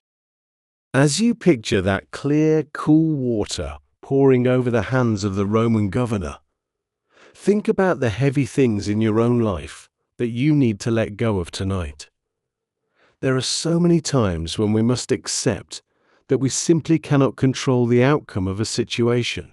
We cannot control the noise of the world, the opinions of other people, or the chaotic, rushing flow of the events around us. Trying to hold on to that control only brings tension and exhaustion. But just like that refreshing, clear water falling into the brass basin, you can choose to wash away your need to control. You can release the heavy responsibility of the day you just finished. Imagine yourself standing quietly, washing your own hands in a basin of cool, pure water. Feel the soothing liquid rushing over your fingers, taking away all the tension in your joints, all the stress in your muscles, and all the complicated, lingering thoughts in your mind. Watch the water drip away, leaving your hands completely clean and perfectly empty. Let the loud, demanding voices of the outside world fade into a distant, unimportant hum. You do not need to make any more decisions today. You do not need to solve any more problems. You are resting in a very safe, incredibly quiet place. Your hands are empty. Your mind is finally clearing, and you are entirely free to drift away into a deep, heavy, and beautifully uninterrupted sleep. The brass basin is taken away, and the Roman governor turns his back, disappearing into the dark, cool halls of his fortress. The decision has been made. The heavy, final weight of the Roman law now falls entirely on the quiet prisoner. The temple guards step back, their part in the story finished. Now, Jesus is handed over completely to the Roman soldiers, a group of men hardened by years of brutal military service in foreign lands. They lead him away from the high, sunlit balcony and take him down a flight of wide stone stairs, moving deep into the inner courtyard of the Praetorium. This is the heart of the military garrison. It is a large, enclosed space, surrounded by high, smooth stone walls that block out the noise of the city and trap the cold, damp air inside. The sunlight barely reaches the bottom of this courtyard, leaving it in a state of permanent, heavy shadow. The entire company of soldiers is called together. For them, this is not a moment of religious significance or deep tragedy. It is simply a break in their strict, boring routine. It is an opportunity to release their own frustrations, their anger at being stationed in a difficult, rebellious province so far away from their homes in Rome. They gather around the prisoner, forming a tight, loud circle of leather armor, iron weapons, and rough voices. They strip away the bright, elegant robe that King Herod had placed on his shoulders. He is led to a short, heavy pillar made of solid grey stone, fixed firmly into the center of the courtyard floor. His hands, still tied with rough ropes, are fastened to the iron rings on the sides of the pillar. He leans forward against the cold stone. He knows what is coming next. It is the terrible, brutal punishment of the Roman scourge, designed to break a man down completely before the final walk to the cross. In a story meant for rest and quiet reflection, we will not linger on the harsh, sharp sounds of the leather whips or the terrible physical damage inflicted in that dark courtyard. Instead, we will look at the profound, absolute miracle of his internal endurance. As the heavy blows begin to fall, a profound shift happens within him. The physical pain is immense, a dark, crashing wave of suffering that would completely shatter an ordinary mind. But Jesus does not allow his spirit to be broken against the stone. He retreats deep into the vast, silent sanctuary of his own soul. He anchors himself to a peace that is older than the Roman Empire, older than the stones of Jerusalem, older than the earth itself. He breathes through the crushing waves of pain. He does not scream in anger. He does not curse the men who are striking him. In the very center of his mind, he holds on to the pure, unshakable love that brought him to this exact moment. The soldiers can bruise his skin, they can tear his muscles, and they can drain his physical strength, but they cannot reach the quiet, sacred center of his being. That place remains completely untouched, filled with a bright, steady light that the darkness of the courtyard can never put out. When the terrible punishment is finally over, the ropes are untied. The soldiers step back, breathing heavily from their dark work. Jesus slowly stands up.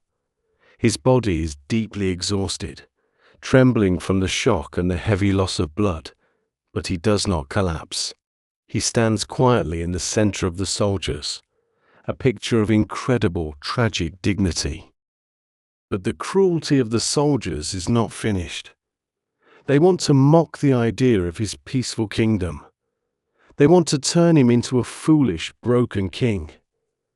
A few of the soldiers walk over to a pile of dry brush sitting in the corner of the courtyard. It is a tangle of long, pale desert thorns, incredibly sharp and brittle. They twist the rough branches together, weaving them into a crude, jagged circle. It is a crown made of the harsh, unforgiving wilderness. They return to the center of the courtyard. They press the crown of dry thorns down onto his head.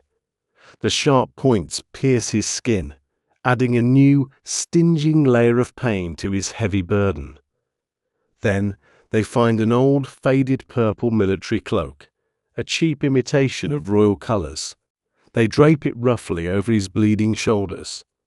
Finally, they place a long, hollow wooden reed into his right hand, making it look like a fragile, useless scepter.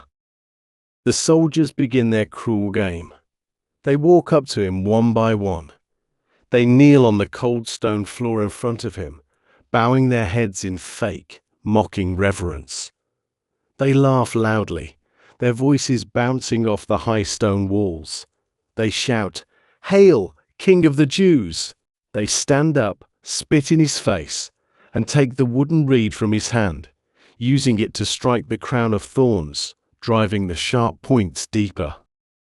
It is a scene of absolute, concentrated human cruelty. The noise, the laughter, and the violence are completely overwhelming. Yet, through all of this, the most powerful thing in the courtyard is not the soldiers. It is the profound, unbroken silence of the man wearing the thorns. He looks at the soldiers as they kneel and mock him. His eyes are not filled with hatred or a desire for revenge. His eyes are filled with a deep, bottomless sorrow for them. He sees that they are completely trapped in their own violence, chained to their own cruelty, acting out of a dark emptiness in their own hearts. He is the one bound, beaten and bleeding, yet he is the only truly free man in the entire fortress. His peace is an armor that their mockery absolutely cannot penetrate. He stands there holding his fragile wooden reed, wearing his faded purple cloak and his crown of desert thorns, and he is more majestic than any Roman emperor sitting on a throne of solid gold. He shows the world that true strength is not found in the ability to cause pain, but in the miraculous ability to endure it without losing your love. He takes the absolute worst the world has to offer, and he absorbs it, responding only with a quiet, unshakable grace. Let the image of that quiet strength stay in your mind as you rest tonight.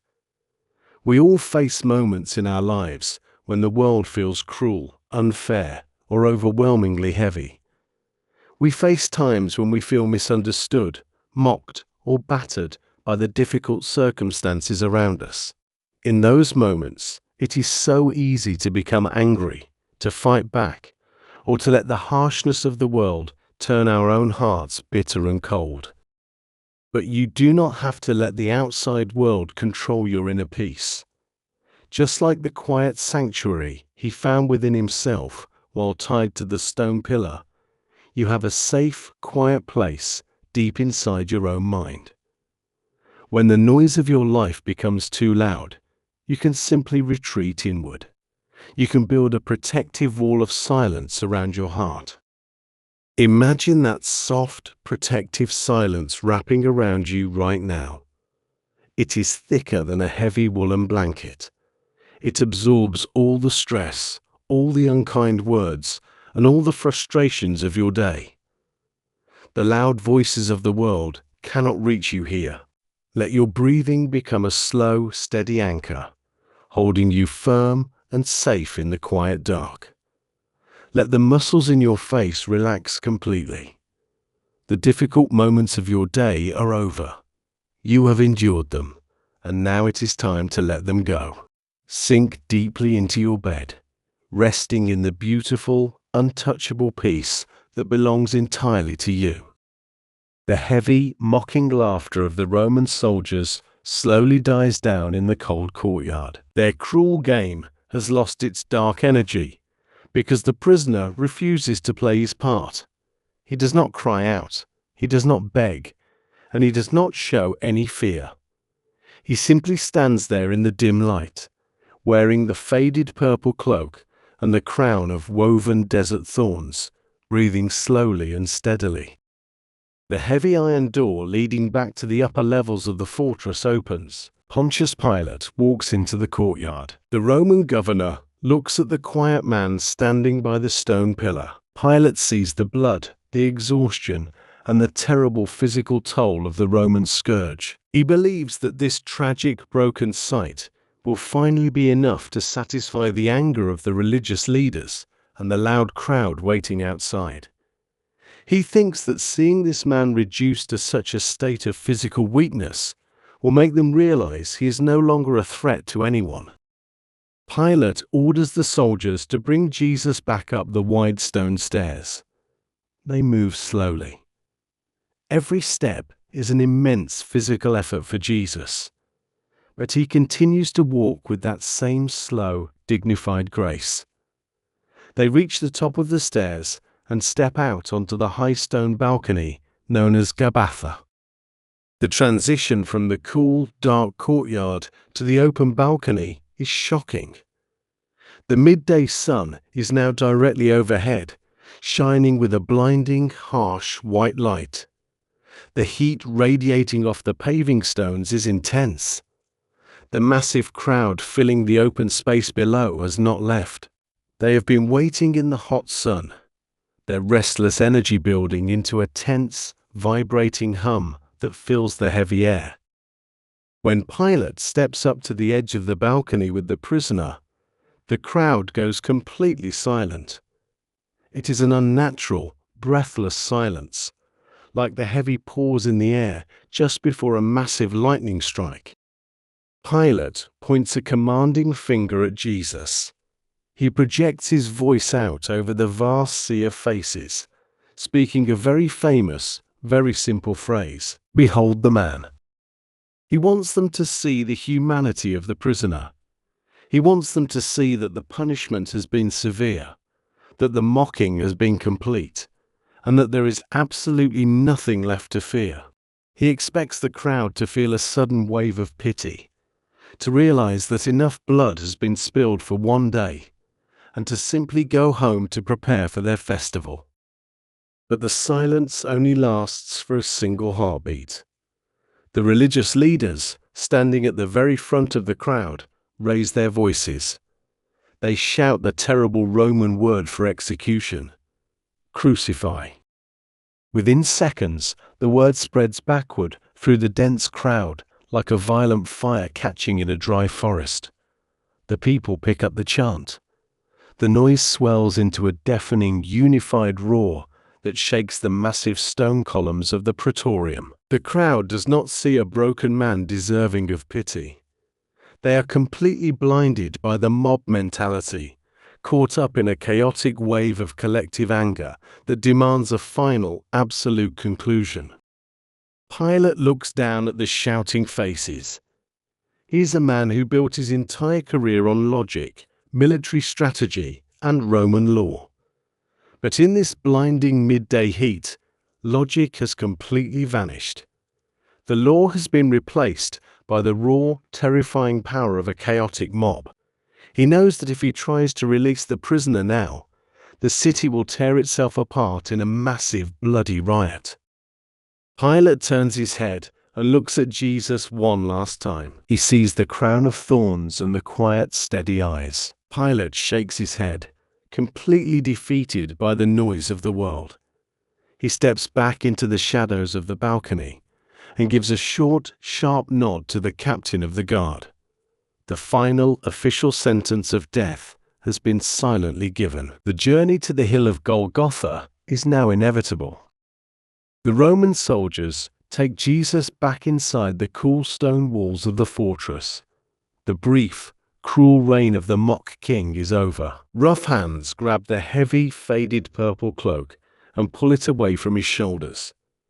They take his own simple, seamless tunic, the one woven in one piece from top to bottom, and they put it back on him. The familiar fabric, smelling of the dusty roads of Galilee and the quiet olive groves, offers a small, fleeting moment of physical comfort. But there is no time to rest.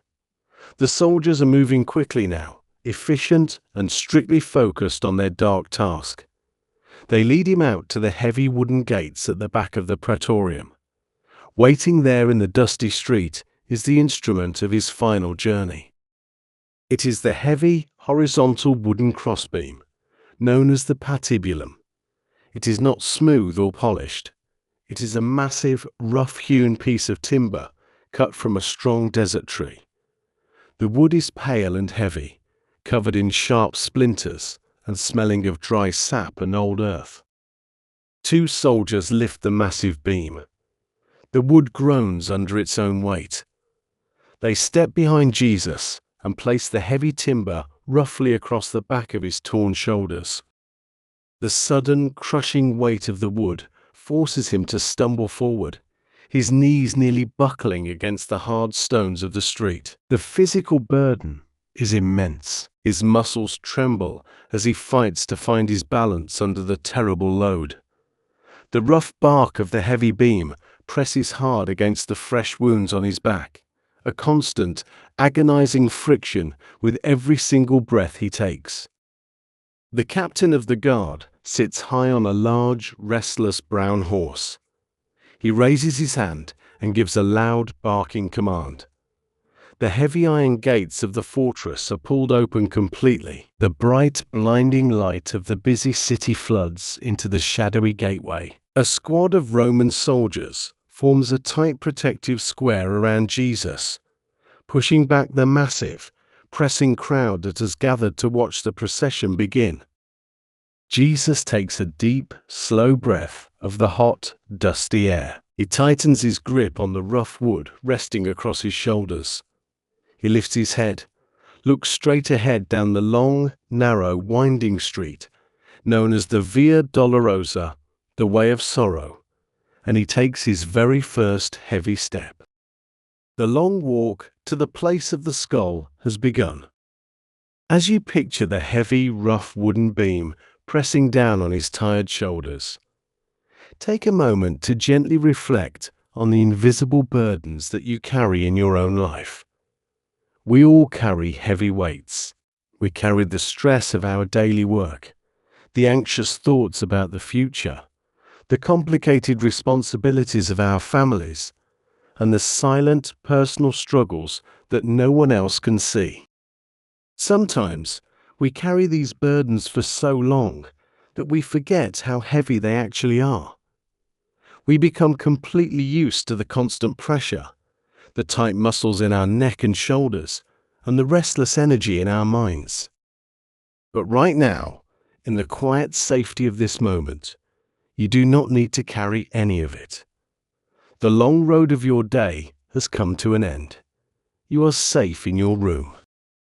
Imagine that all your worries, all your tasks, and all your stress are made of heavy, rough wood. Feel the imaginary weight of them resting on your shoulders. Now, with a slow, deep breath, imagine yourself simply letting go. Imagine the heavy wooden beam sliding off your back and falling to the floor with a dull, distant thud. Feel the immediate, wonderful lightness in your shoulders. Notice how much easier it is to breathe when the heavy weight is gone. Let your chest expand fully.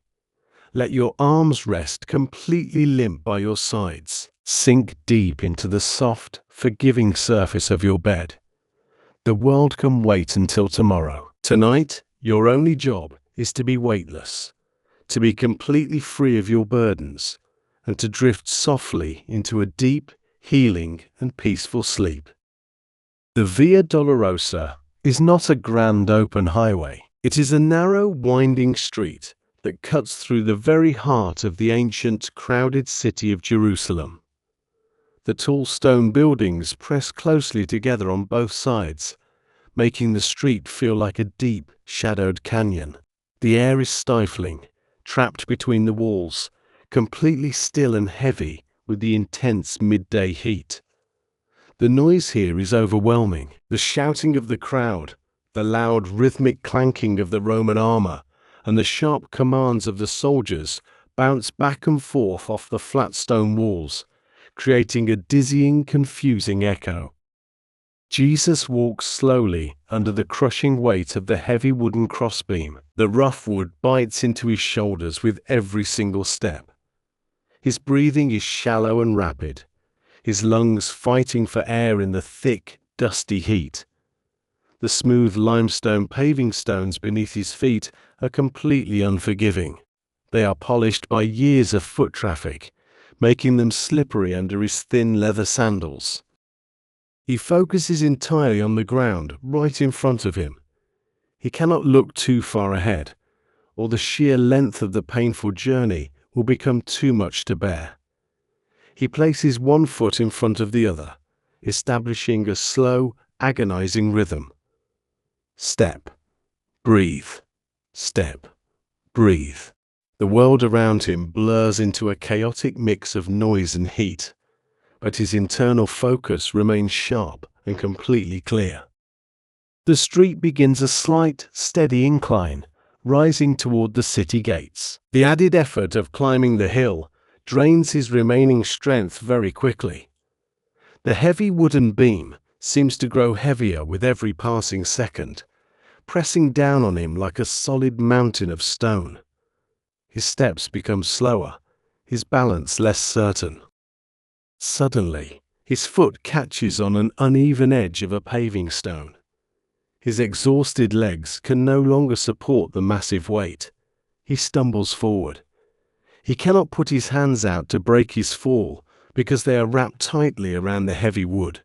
He falls heavily to the ground, the rough crossbeam crashing down onto his back with a terrible, dull thud. The procession instantly stops. The sudden halt sends a ripple through the pressing crowd. The Roman soldiers, trained for fast, efficient movement, immediately become angry at the delay. A guard steps forward, raising his heavy leather whip, shouting harsh commands to get up and keep moving. The noise of the crowd swells, a confusing mix of angry shouts and sudden gasps. Jesus lies on the hard, hot stones. The dust of the street clings to his wet face. For a long, silent moment, he does not move. The physical limit of his human body has been completely reached. The exhaustion is absolute, a heavy, dark curtain pulling down over his senses. It would be so easy to just stay there on the ground, to let the darkness wash over him, to simply give up the struggle and let the Roman soldiers do whatever they want. But deep within him, that bright, quiet light of purpose still burns. It is a love that refuses to quit, a peace that refuses to be conquered by the dust and the stones of the street. Slowly, painfully, he gathers his shattered strength. He grips the rough wood of the crossbeam once again. He pushes himself up onto his knees, his muscles trembling violently under the intense effort. He ignores the shouting of the guards and the noise of the crowd. He forces himself to stand up. He finds his balance, takes a deep, shaking breath of the hot air, and takes another step forward. The procession begins to move again, but his pace is noticeably slower now. The soldiers realize that if they push him too hard, he might not survive the journey to the execution site, and Roman law demands that the final punishment be carried out exactly as ordered. The captain of the guard, riding ahead on his brown horse, looks around at the faces in the pressing crowd.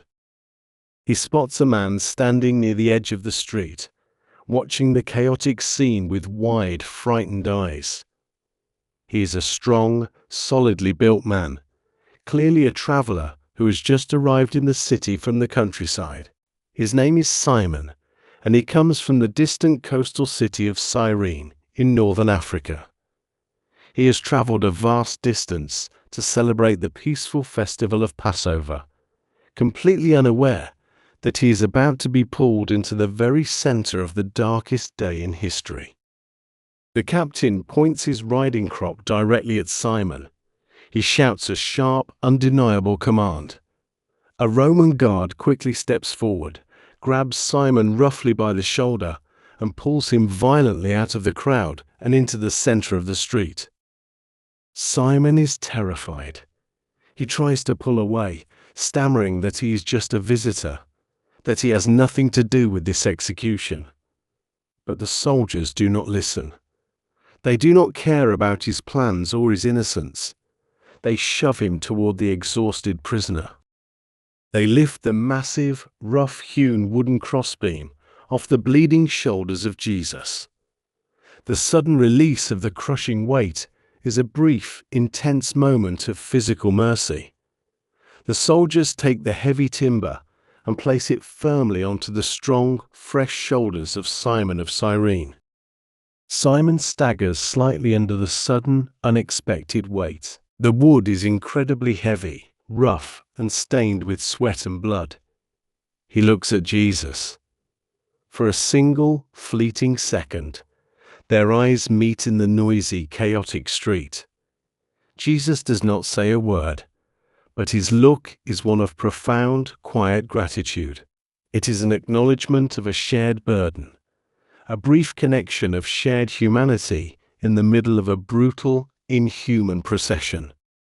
With the heavy wood now carried by another, Jesus is able to walk a little faster. He straightens his back slightly, breathing easier without the crushing weight pressing down on his lungs. The procession moves forward again, the heavy boots of the soldiers setting a steady marching rhythm once more. Simon walks closely behind Jesus, carrying the heavy crossbeam, his face a mixture of fear, confusion, and intense physical effort. He did not choose this path, but he is walking it anyway. As you picture Simon stepping out of the crowd to carry that heavy wooden beam, think about the times in your own life when completely unexpected burdens have been placed upon your shoulders. So often, we have our days perfectly planned out. We know exactly what we're going to do, and we feel in control of our path. But then, a sudden phone call, an unexpected problem, or a difficult situation pulls us right out of our routine and places a heavy, unwanted weight on our backs. It is so easy to feel angry in those moments, to feel like Simon, wanting to shout that this is not our problem, that this is not what we planned. But sometimes, carrying a heavy burden that we did not choose is simply part of the human journey. And just as Simon's unexpected struggle became a beautiful, vital part of a much larger, profound story, the unexpected burdens in our own lives often carry a hidden meaning. They teach us resilience. They show us how strong we actually are. But right now, your long journey for the day is over. You do not need to carry anything anymore. You have set down all your heavy tasks, just as the heavy wood was lifted from those tired shoulders. Feel the wonderful relief of having nothing left to carry. Let your shoulders drop completely. Relax your arms, letting them rest heavy and loose beside you. Notice the gentle, easy rhythm of your breathing, free from any pressure or stress. The road of the day is behind you, and you have reached a place of perfect safety and rest. Let the quiet darkness of your room completely surround you, a soft, welcoming blanket that invites you to let go and sink into a deep, uninterrupted sleep. With the heavy wooden beam lifted from his shoulders, the physical rhythm of the journey changes. Jesus walks ahead, his steps still slow and marked by deep exhaustion, but he is no longer crushed against the stones. Simon of Cyrene follows closely behind him, bearing the massive weight of the crossbeam. The Roman soldiers march on all sides, forming a moving wall of iron and leather that pushes through the crowded, narrow street. The noise of the city continues to bounce off the high limestone walls, a confusing storm of shouts, marching boots, and the restless energy of the festival crowds. As they move further down the Via Dolorosa, a new sound begins to cut through the angry shouts and the clinking armor. It is a high, piercing sound of deep emotional sorrow. A large group of women has gathered along the edge of the street. They are residents of Jerusalem, and seeing this quiet, peaceful teacher, broken and bleeding, has overwhelmed them with profound grief. They are weeping openly, their faces wet with tears, raising their voices in the traditional, loud wailing of mourning. They beat their chests and cry out, their sorrow echoing loudly in the narrow canyon of the street. The procession reaches the place where the women are standing. The Roman guards try to push past them, annoyed by the loud display of emotion, but Jesus stops. He stands still in the middle of the dusty street. The soldiers, perhaps surprised by his sudden halt, or perhaps just needing a brief moment to adjust the heavy load on Simon, pause their march. Jesus turns slowly to face the weeping women. He looks at them with the same deep, bottomless compassion that he showed to the sick and the broken throughout his entire life. Even now, standing on the very edge of his own execution, his heart is not focused on his own pain. He's not drowning in self-pity. He's entirely focused on the people around him. He speaks to them, and his voice, though weak from exhaustion, carries that familiar, unshakable authority. It cuts straight through the loud wailing, creating a small pocket of absolute stillness in the chaotic street. He calls them daughters of Jerusalem. He gently tells them not to weep for him. He asks them to save their tears for themselves and for their children, because he knows that dark, difficult days are coming for this great city. His words are not a harsh correction. They are a profound statement of his own internal peace. He is telling them that his path, though it looks entirely like a tragedy from the outside, is a path he has willingly chosen. He's walking it with absolute purpose. He does not need their pity, because he is not a victim of circumstance. He is a king walking toward a very different kind of throne. The women fall silent, captivated by the quiet strength in his eyes. He gives them a final, gentle look of understanding, and then he turns back to face the road ahead. The captain of the guard shouts another command. The heavy boots hit the stones, and the procession begins to move again. They are nearing the end of the city streets. The tall, pressing stone houses slowly begin to thin out. The deep, cooling shadows of the narrow alleys give way to the bright, blinding light of the midday sun. Ahead of them stand the massive, heavy stone walls that surround the ancient city, and the high-arched gateway that leads to the outside world. As they pass through the great stone arch, the atmosphere completely changes. The claustrophobic, trapped feeling of the city streets instantly vanishes. The air here is open, hot, and smells strongly of dry earth and desert wind. The noise of the city crowds becomes muffled, left behind inside the walls. They step out onto a wide, dusty road that leads away from the gates. The landscape outside the city is harsh and unforgiving. It is a rocky, barren area, baked by the relentless sun. The ground is covered in pale, loose stones and sparse, dry patches of brown grass. A short distance ahead, rising out of the flat, rocky ground, is a small, rounded hill. Because of its strange, bare shape, the local people call it Golgotha, which means the place of the skull. It is a stark, lonely place, standing right near the main road, so that anyone traveling into the city can clearly see the brutal power of the Roman Empire. Jesus looks up at the hill. He knows exactly what is waiting for him at the top. The final, most difficult part of his physical journey is standing right in front of him. But he does not stop walking. He does not hesitate. He takes a slow, deep breath of the hot, dry air, and he begins the final ascent.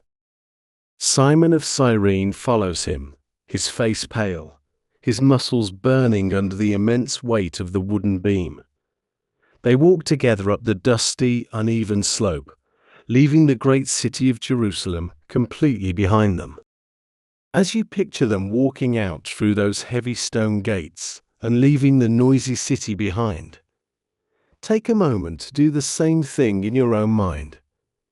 The city represents all the busy, loud, and chaotic thoughts of your waking life. It represents the endless lists of things to do, the conversations you had today, and the complicated emotions that keep your mind racing. But you do not have to stay inside that noisy city tonight. You can choose to walk out through the gates. Imagine a massive, heavy wooden door slowly closing behind you, shutting out all the noise, all the stress, and all the expectations of the world. You are stepping out into a vast, quiet, open space. There is nothing out here that demands your attention. There is nothing you need to fix or figure out. You can leave behind all the tears, all the frustrations, and all the heavy emotions of the day, just as Jesus gently asked the women to dry their tears. Focus on the gentle, steady rhythm of your breathing. With every slow exhale, imagine that you are taking another step further away from the noisy city of your thoughts. You're moving toward a place of absolute, undisturbed peace. Your body is incredibly heavy and relaxed, sinking deep into the mattress. The air around you is perfectly calm. The world is quiet. The gates are closed, and you're entirely safe to drift into a deep, beautiful rest. The summit of Golgotha is not a large or majestic mountain peak. It is a flat, rocky outcrop, completely exposed to the elements. The midday sun beats down on the pale limestone, turning the ground into a blinding heat radiating surface. There are no trees here to offer shade, no soft grass to sit upon. It is a place of absolute, harsh reality. The hot desert wind sweeps across the flat rock, carrying the fine, dry dust and the smell of ancient earth. Simon of Cyrene reaches the top of the hill. His chest heaves with exhaustion, his breathing ragged and shallow. A Roman soldier barks a short command, telling him to drop his load. Simon gratefully lets the heavy wooden crossbeam slide from his bruised shoulders. The massive timber hits the solid rock with a loud, hollow crack that echoes briefly over the barren landscape. Simon steps back, rubbing his aching muscles. His hands are covered in splinters, and his clothes are soaked with sweat. His unexpected heavy task is finally over. He does not run away immediately. He retreats a short distance, melting into the edge of the crowd that is beginning to gather at the bottom of the hill, watching the man he just helped with a mixture of awe and lingering fear. Jesus stands near the fallen wood. The journey is over. There is nowhere left to walk. The soldiers move around him with practiced, chilling efficiency.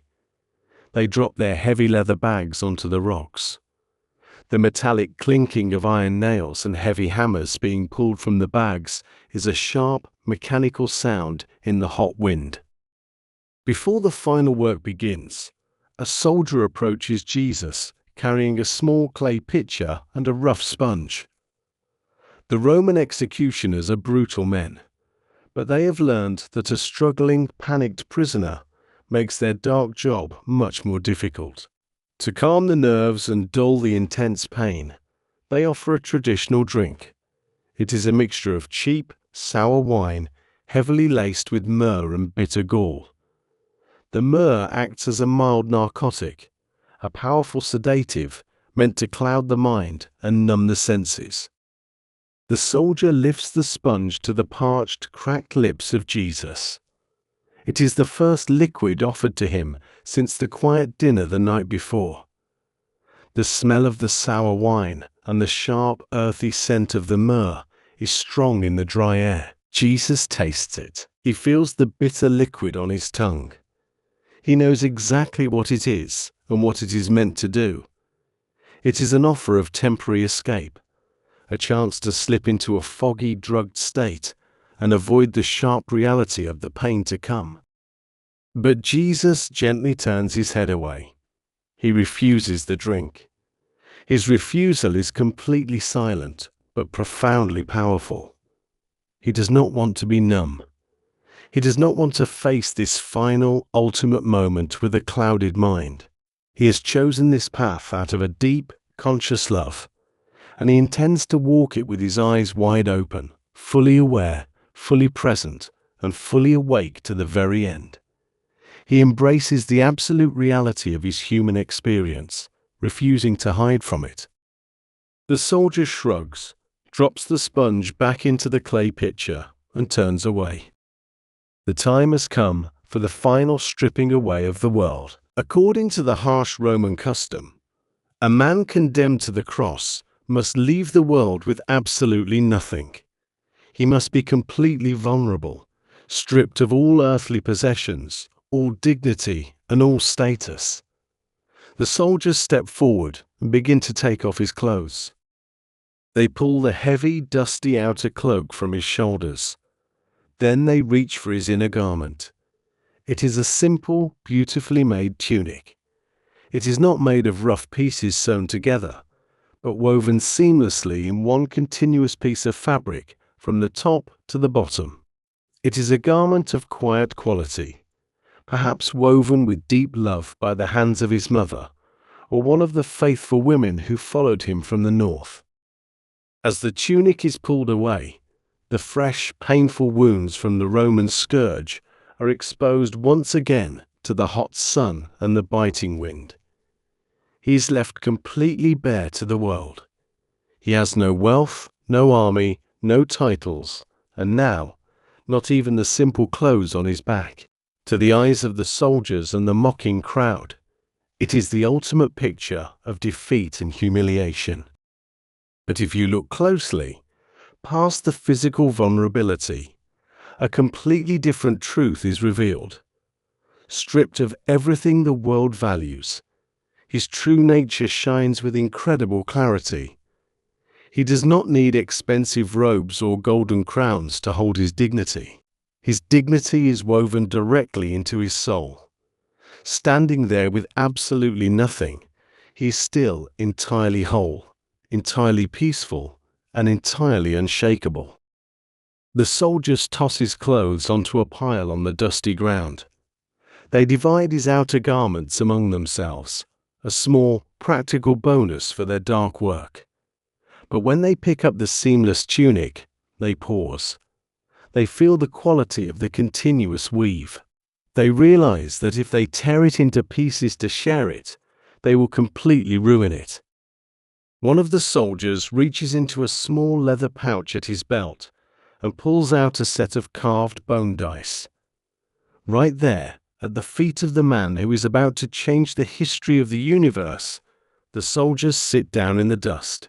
They shake the dice in their rough hands and roll them onto the flat limestone rocks, casting lots to see who gets to keep the seamless garment.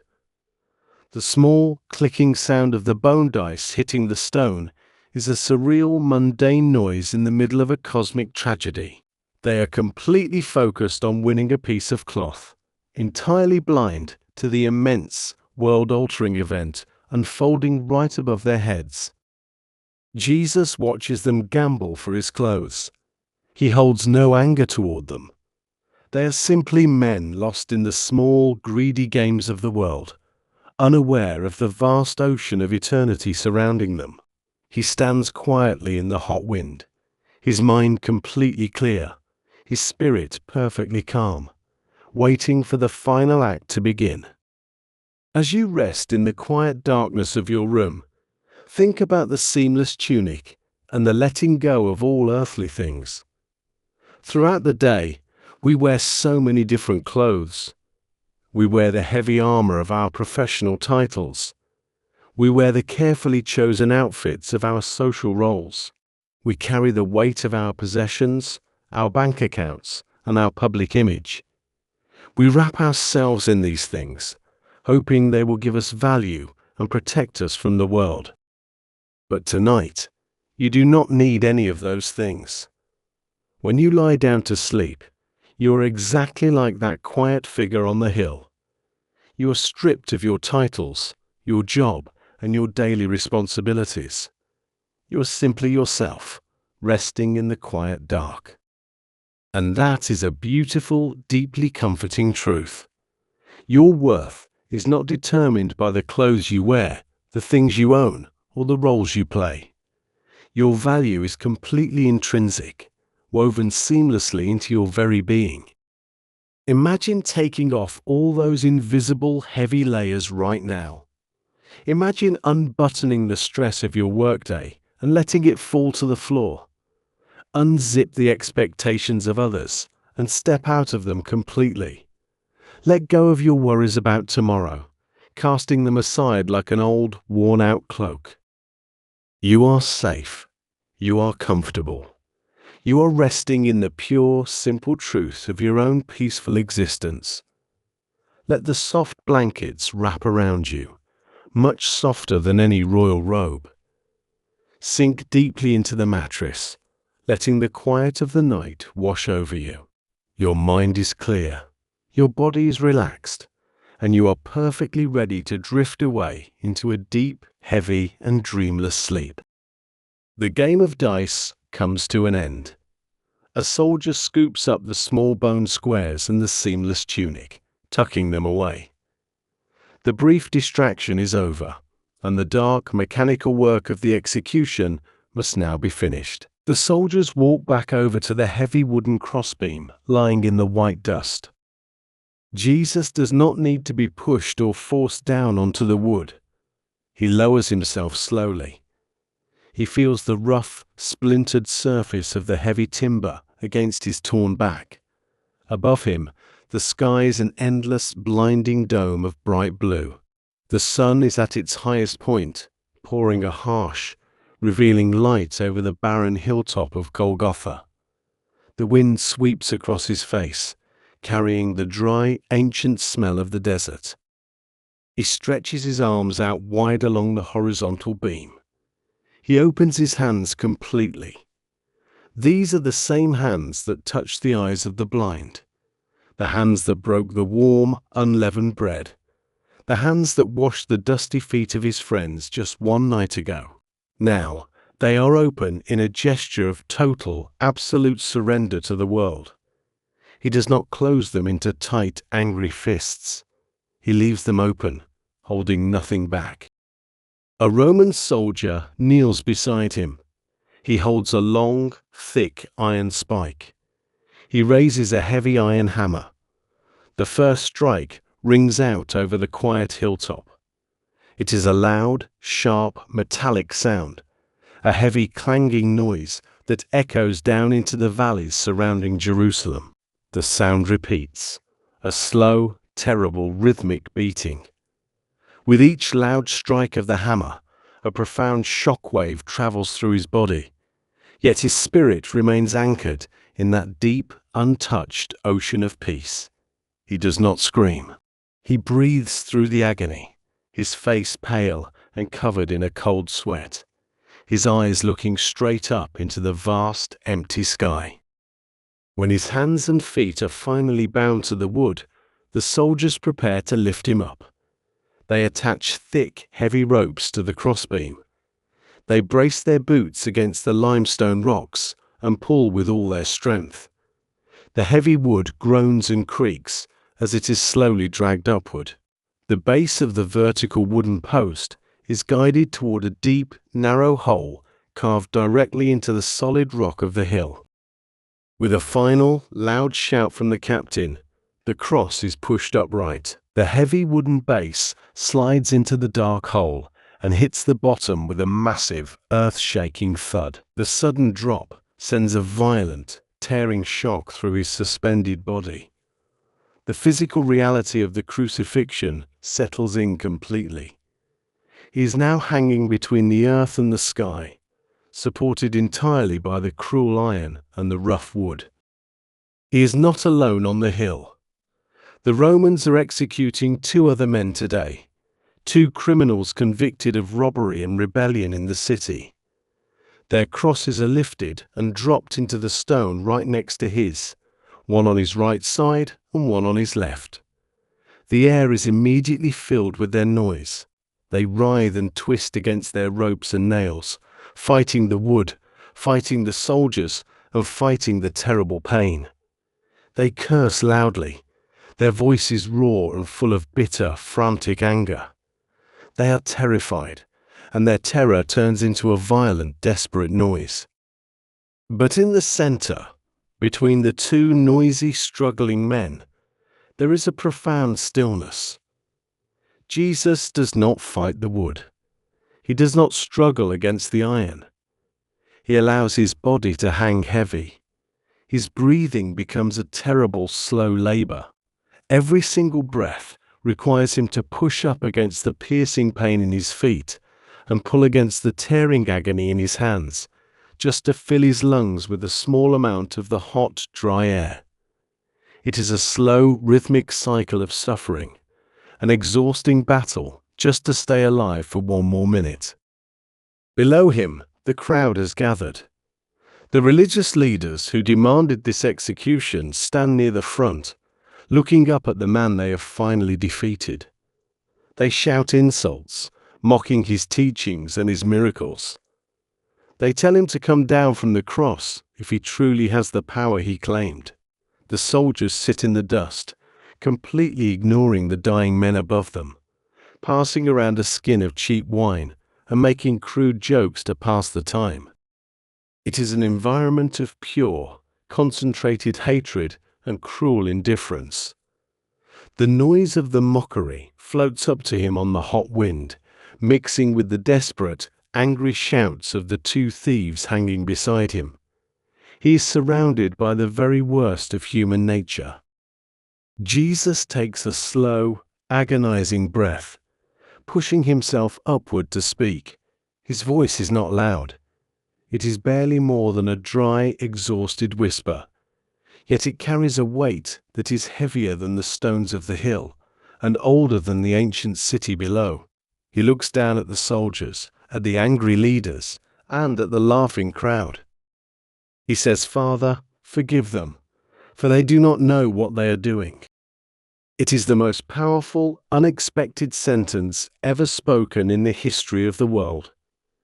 In the absolute center of his greatest suffering, while the people who put him there are actively laughing at his pain, he does not ask for rescue. He does not ask for revenge. He asks for their forgiveness. He looks at their cruel, angry faces and sees only blind, lost children who have no idea of the massive, eternal mistake they are making. With those few whispered words, he completely shatters the endless human cycle of violence and revenge. He takes all the hatred, all the injustice, and all the cruelty of the world, and he simply absorbs it into his own endless capacity for love. He lets it stop with him. He refuses to pass the pain back into the world. His forgiveness is a quiet, gentle rain falling on a harsh, burning desert. Let the profound beauty of that forgiveness wash over your own mind right now. We all carry hurts and resentments. We hold on to the memory of people who have wronged us, the unfair things that have happened to us, and the bitter arguments that echo in our heads long after the day is over. Holding on to that anger is like carrying a heavy, sharp stone in your chest. It only hurts you. It keeps your mind restless and your body tense. But tonight, you can choose to put that heavy stone down. You can choose the beautiful, releasing power of forgiveness. You do not have to say that what happened was right. You simply have to decide that you will no longer let it disturb your peace. Imagine opening your own hands right now, just as he opened his hands on the heavy wood. Uncurl your fingers. Let go of the tight grip you have on your frustrations. Breathe in deeply, drawing in the quiet, peaceful air of your room. And as you breathe out slowly, whisper your own quiet words of forgiveness into the dark. Forgive the people who annoyed you today. Forgive the situations that did not go your way. And most importantly, forgive yourself for any mistakes you made. Let it all go. The past is finished. The future is not here yet. There is only this exact moment, and in this moment, you are floating in a state of pure, forgiving grace. Your body is heavy, safe, and completely relaxed. Your mind is clear and quiet. Sink deeper into the soft, comforting darkness, letting the profound peace of forgiveness carry you gently into a deep, uninterrupted, and beautiful sleep. The hours pass with a slow, agonizing heaviness on the barren hill of Golgotha. The sun is at its absolute highest point, turning the pale limestone rocks into a blinding heat radiating oven. The air is completely still. The hot desert wind that was blowing earlier in the morning has died down, leaving a thick, suffocating heat resting over the crowd and the three wooden crosses. The physical toll of hanging suspended by iron nails is devastating. Every muscle in his body is stretched to its absolute breaking point. The simple act of drawing a breath requires him to push his torn feet against the heavy iron spike, sending a fresh, blinding wave of fire through his legs, just to lift his chest enough to pull in a small gasp of the dry, dusty air. It is a terrible, rhythmic dance of survival, a constant, exhausting battle against the pull of gravity and the weakness of the human body. The noise on the hill begins to change. The loud, mocking shouts of the religious leaders slowly fade away as the afternoon heat becomes too intense. Many of the casual spectators, bored now that the initial shock of the execution is over, begin to turn back toward the city gates, eager to find the cool shade of their stone houses before the Passover festival begins. But the two men hanging on the crosses beside him are not quiet. The terrible reality of their slow death is driving them to the edge of madness. The man on the left side twists violently against his ropes. His face is dark with sweat and unbridled anger. He turns his head toward the center cross and shouts out in a raw, bitter voice. He demands that if Jesus truly is the chosen king, he should use his supposed power to save himself and to save them as well. It is a desperate, selfish cry. It is the voice of a man who only wants to escape his immediate pain, completely blind to the profound, quiet sacrifice happening right next to him. Jesus does not answer the angry man. He does not defend himself against the bitter insults of a dying thief.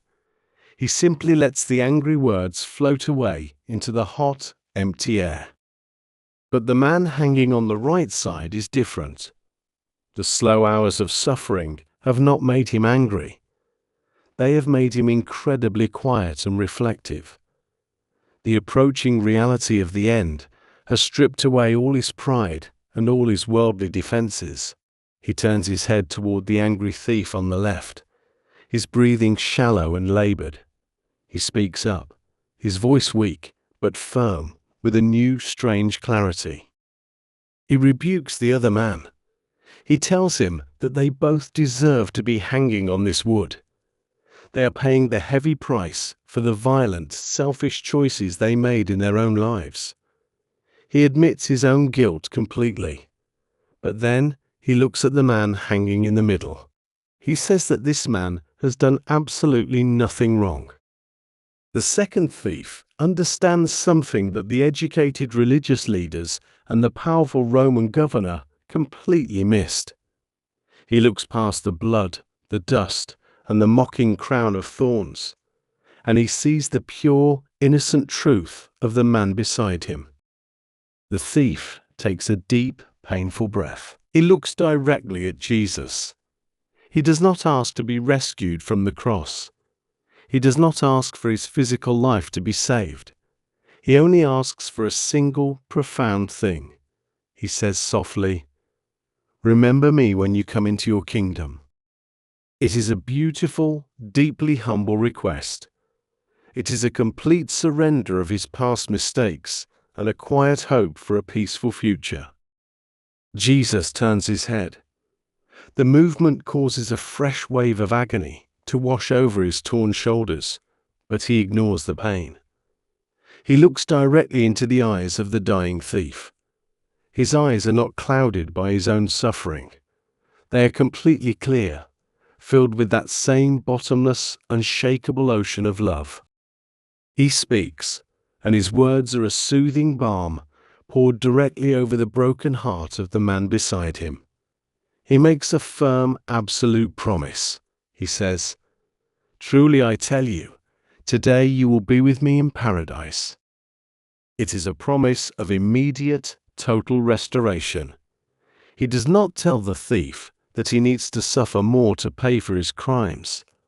He does not give him a long list of conditions. He simply opens the door to ultimate peace. The word paradise in the ancient language means a walled garden, a place of perfect safety, lush green trees, and cool flowing water. It is the exact opposite of the dry, brutal, agonizing hill where they are currently hanging. With that single sentence, the heavy fear leaves the eyes of the second thief. He closes his eyes, resting his head back against the rough wood, finding a profound internal peace, even as his physical body continues to fail. Down below, at the very base of the center cross, a small, quiet group of people is standing.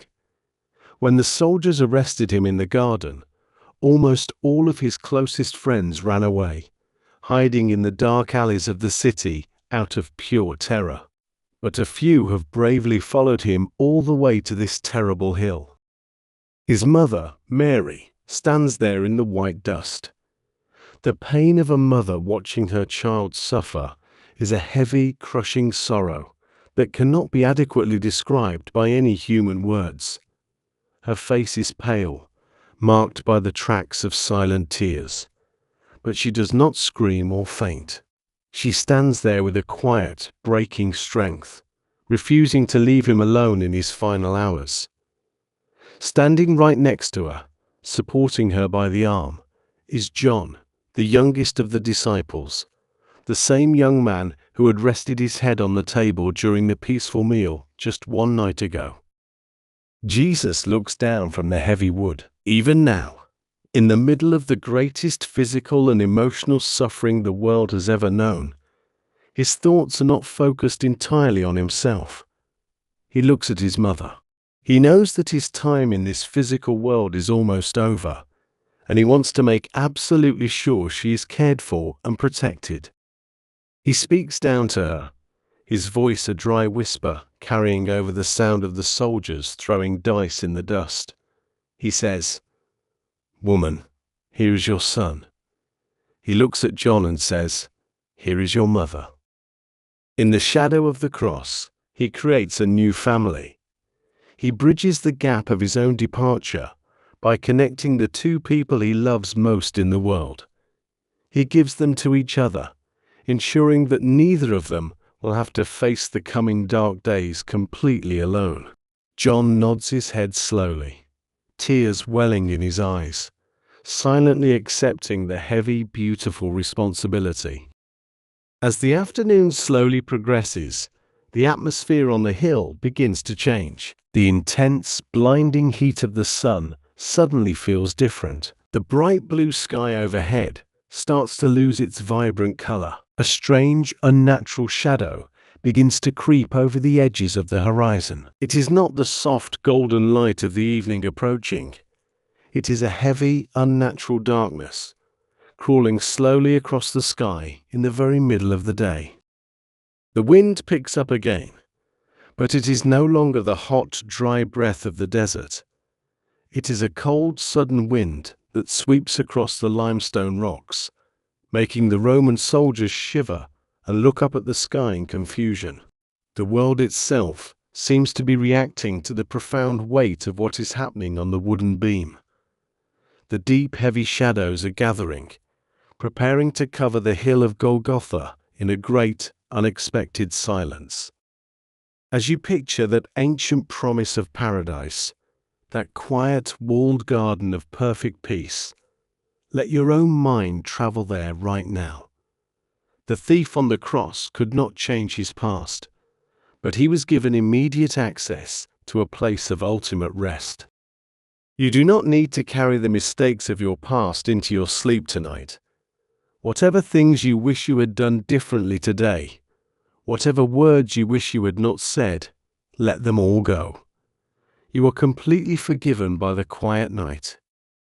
Imagine yourself stepping away from the dry, dusty, stressful hills of your waking life. Imagine pushing open a heavy wooden gate and stepping into your own personal paradise. The air inside this garden is perfectly cool and smells of blooming jasmine and damp earth. There is a soft, grassy bank beside a slow-moving stream of clear water. Lie down on the soft grass in your mind. Feel the cool, supporting earth beneath you. The harsh sun is gone, replaced by a gentle, soothing twilight. There is no pain here, no stress, and absolutely no expectations. You are entirely safe. Let your breathing slow down to match the gentle flow of the water. Your muscles are heavy, totally relaxed, and completely at peace. Sink deeper into the dark, comforting quiet of your bed, allowing the beautiful promise of rest to wash over you, carrying you gently into a deep, restorative sleep.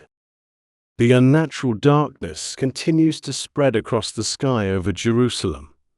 It is not the soft, gentle purple twilight of a natural evening setting over the hills. It is a deep, heavy charcoal grey that swallows the midday sun completely. It is as if the sky itself has closed its eyes, unable to watch the suffering below any longer. The air, which was burning hot and full of dust just a few moments ago, becomes suddenly and surprisingly cold. The dry desert wind drops away completely, and a profound, eerie stillness settles over the rocky top of Golgotha. Down in the great city, people look up at the sky in confusion and rising fear. They light small, flickering oil lamps in the windows of their houses in the very middle of the afternoon. The bustling, chaotic noise of the festival markets fades into a hushed, nervous whisper. But up on the hill, the darkness feels different. It brings a strange, quiet mercy to the brutal scene. It covers the terrible physical reality of the heavy wooden crosses. It hides the suffering from the staring, mocking eyes of the crowd. The shadows wrap around the three men hanging on the wood like a heavy, protective blanket, offering them a small shred of privacy in their final hours. For 3 long, agonizing hours, this mysterious, heavy darkness covers the land. During this long stretch of time, Jesus remains almost completely silent. The physical pain is still there, a constant, burning reality in his exhausted nerves, but an even heavier weight is now pressing down on his spirit. He is absorbing the immense, crushing weight of human sorrow, human mistakes, and the deep, aching isolation of the human heart. In the ancient records, it is written that in this deep, unnatural darkness, he experiences the ultimate human fear. He feels the terrifying sensation of total separation from the divine light. He gathers his failing, shallow breath and cries out into the dark, empty sky. His voice is loud, a sudden, sharp breaking of the heavy silence that hangs over the hill. He cries, my God, why have you forsaken me?" It is a cry of absolute, heartbreaking vulnerability. It is the sound of a man who has stepped entirely into the deepest, coldest shadows of the human experience. He's feeling the terrible ache of being completely alone, a feeling that so many people have felt in the quiet, desperate hours of their own nights when the world seems far away and silent. He does not hide this pain behind a mask of stoic perfection. He voices it out loud, letting the raw, honest sorrow echo across the dark, rocky ground. But even in this moment of profound, terrifying isolation, there is a hidden, beautiful truth. By experiencing this total darkness himself, he ensures that no one else will ever have to be truly alone in their own dark moments. He has willingly walked into the absolute deepest part of the valley of shadows. He has mapped the terrifying terrain of human despair, taking the cold unknown and making it a place where his comforting presence has already been. After this loud, echoing cry, the heavy, suffocating silence returns to the hill. His physical strength is rapidly draining away, slipping from him like water poured onto dry sand. His body is entirely dehydrated. The hot wind of the morning and the terrible physical exertion of the long walk have pulled every single drop of moisture from his system. He speaks again, his voice now nothing more than a dry, raspy whisper that barely reaches the ears of the soldiers below. He says simply, "I thirst." It is the most basic, fundamentally human request possible. The man who once spoke to crowds about living water, water that would quench the deep thirst of the human soul forever, is now asking for a single, small drop to wet his cracked and bleeding lips. A Roman soldier standing near the base of the center cross hears the whispered request. Despite the mechanical cruelty of the day, a small spark of basic human pity flickers in the dark. The soldier picks up a long green stalk of the hyssop plant growing wild among the limestone rocks. He dips a rough sea sponge into a clay jar of cheap, sour wine vinegar, the daily, bitter drink of the Roman infantry, and lifts it high up to the lips of Jesus. Jesus takes the sour liquid. It does not truly quench his deep, burning physical thirst, but it provides just enough temporary moisture for his throat so that he can speak his final, concluding words. He does not fight the heavy darkness anymore. He does not struggle against the iron or the wood. He knows that the long, painful work is almost entirely over.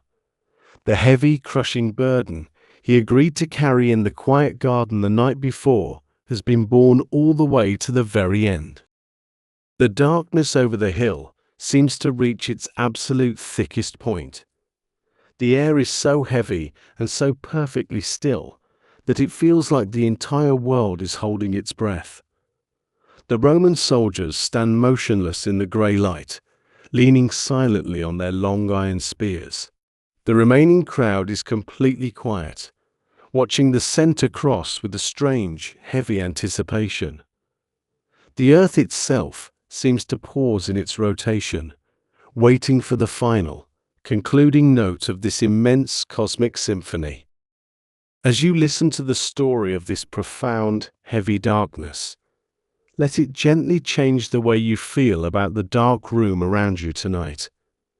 We are so often afraid of the dark.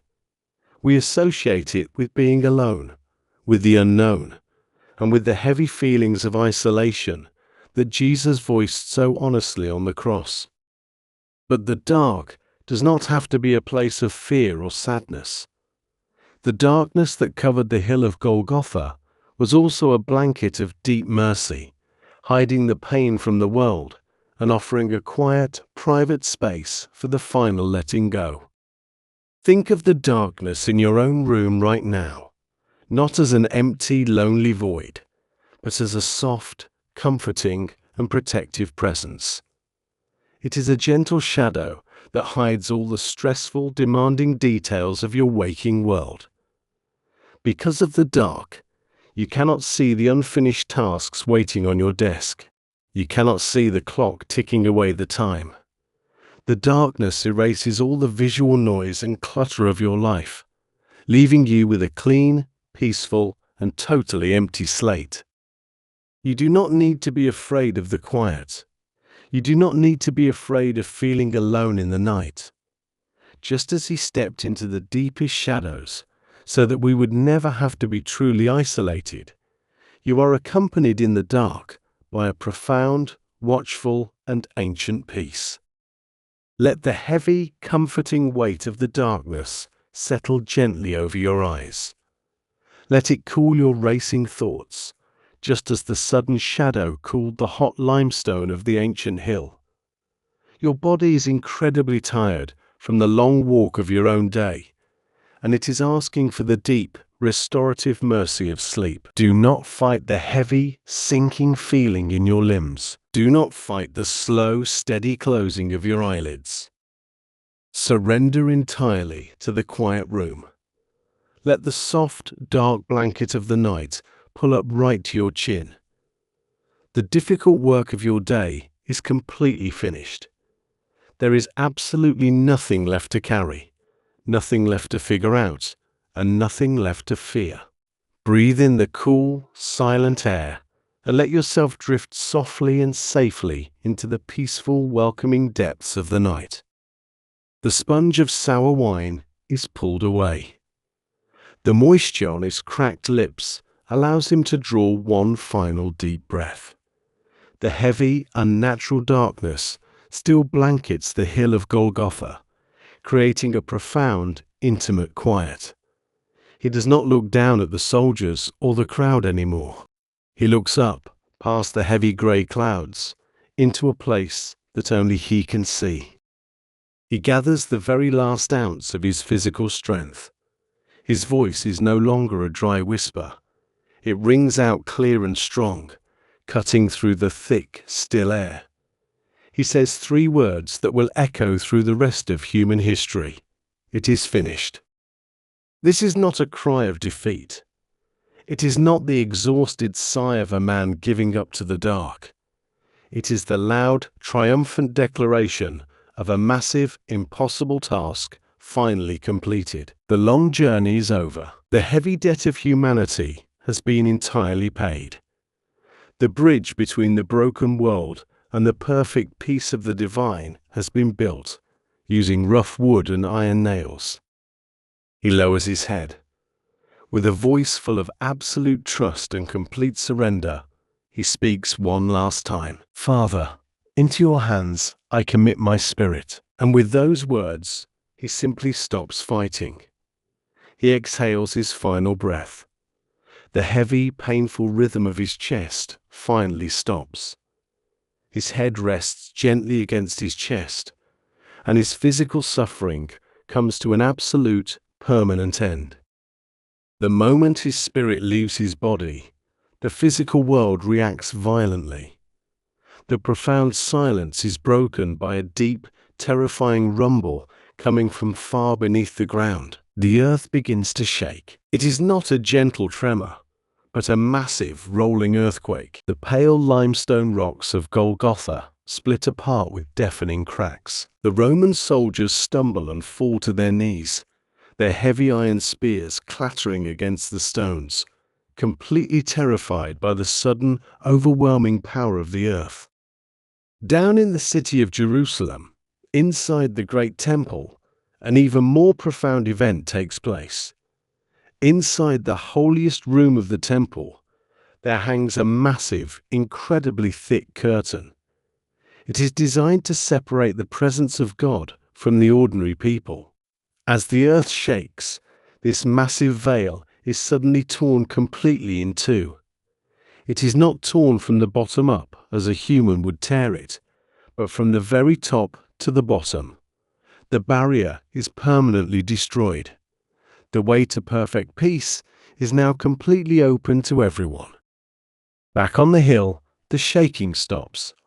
The dust settles slowly over the split rocks. The Roman centurion, the hardened captain who has commanded hundreds of brutal executions, stands up. He looks closely at the quiet, still figure on the center cross. He has seen many men die in his lifetime, but he has never seen a man die with such incredible authority, such total forgiveness, and such profound peace. He felt the earth itself mourn this passing. The centurion takes off his heavy iron helmet. He speaks quietly into the settling dust. Truly, this man was the Son of God. As the late afternoon approaches, the religious leaders ask the Roman governor to speed up the executions. The Holy Sabbath is rapidly approaching, and they do not want the bodies left on the crosses during the festival. The soldiers walk to the 2 thieves and brutally break their legs to end their struggle. But when they come to the center cross, they see that Jesus is already gone. They do not break his bones. To be absolutely certain, a soldier drives the sharp point of his iron spear into the side of Jesus. A sudden flow of water and blood pours out, the final physical proof that his human heart has stopped beating. The heavy darkness finally begins to lift, replaced by the soft, fading gold of the approaching evening. A man named Joseph arrives at the hill.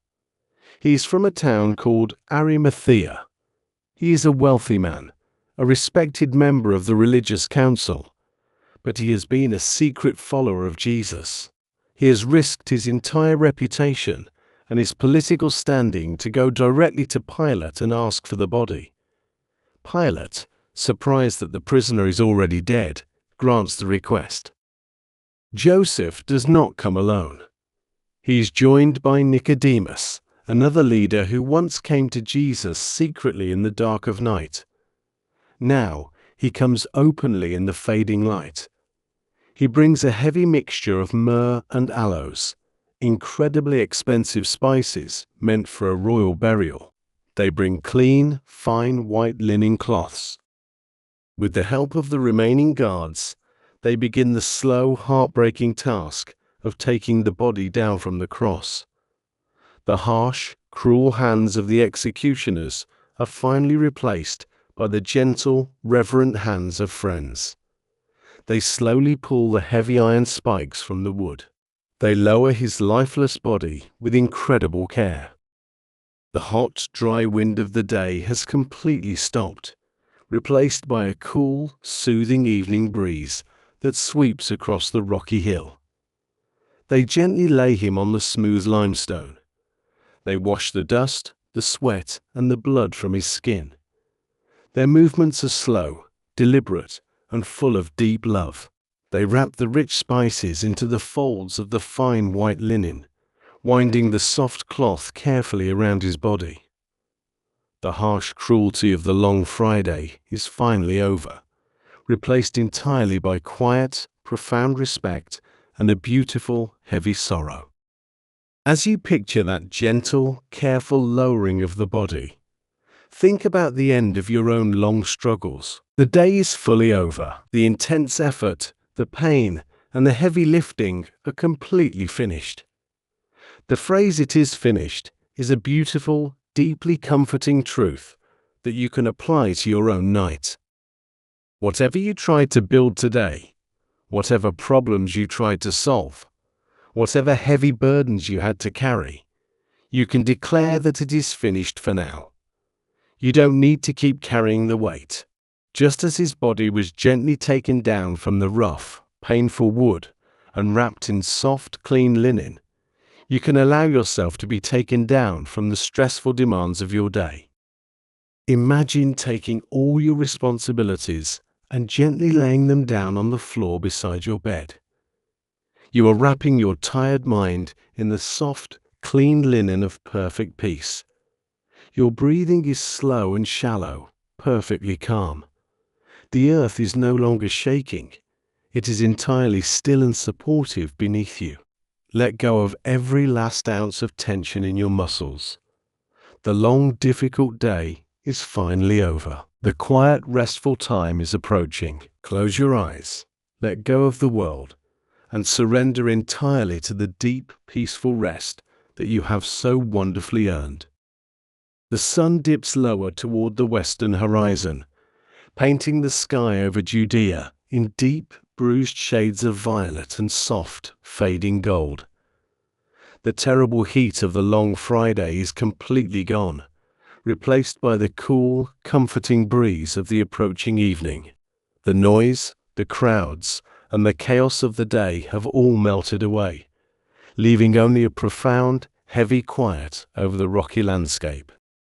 Joseph of Arimathea and Nicodemus finish their gentle work. They have washed away the dust and the pain of the day, wrapping the body entirely in long, smooth strips of pure white linen. The air around them smells incredible. The rich, earthy scent of the expensive myrrh and the sweet, soothing fragrance of the aloe completely mask the harsh smells of the execution hill. They lift the wrapped body together. It is heavy with the total relaxation of death, a complete letting go of all earthly tension. They carry him slowly away from the barren, rocky peak of Golgotha. They do not have far to walk. Just a short distance from the place of execution, separated by a low stone wall, is a quiet, enclosed garden. They step through the wooden gate of the garden, and the atmosphere changes instantly. The ground here is not made of sharp, dry rocks. It is soft, covered in dark, damp earth, and the fallen leaves of ancient olive trees. Small white flowers close their petals for the night, releasing a faint, sweet perfume into the cooling air. It is a place of cultivated life, a sanctuary of green shadows and deep, undisturbed peace. In the center of this quiet garden, Cut directly into the side of a solid limestone hill is a brand new tomb. It was carved for Joseph himself, meant to be a final resting place of dignity and quiet. It has never been used. The stone floor inside is swept completely clean. The air inside the cave is dark, incredibly cool, and perfectly still. It feels like a safe, protected shelter, hidden deep within the earth, far away from the cruelty and the noise of the Roman world. Joseph and Nicodemus carry the body through the low doorway, stepping out of the fading evening light and into the cool, welcoming shadows of the rock. They lay him down gently on a smooth, flat stone bench carved into the wall of the cave. They step back in the dim light. They look at the figure wrapped in the white linen. For the last 3 years, this man has not stopped moving. He has walked hundreds of miles along the dusty roads of Galilee and Judea.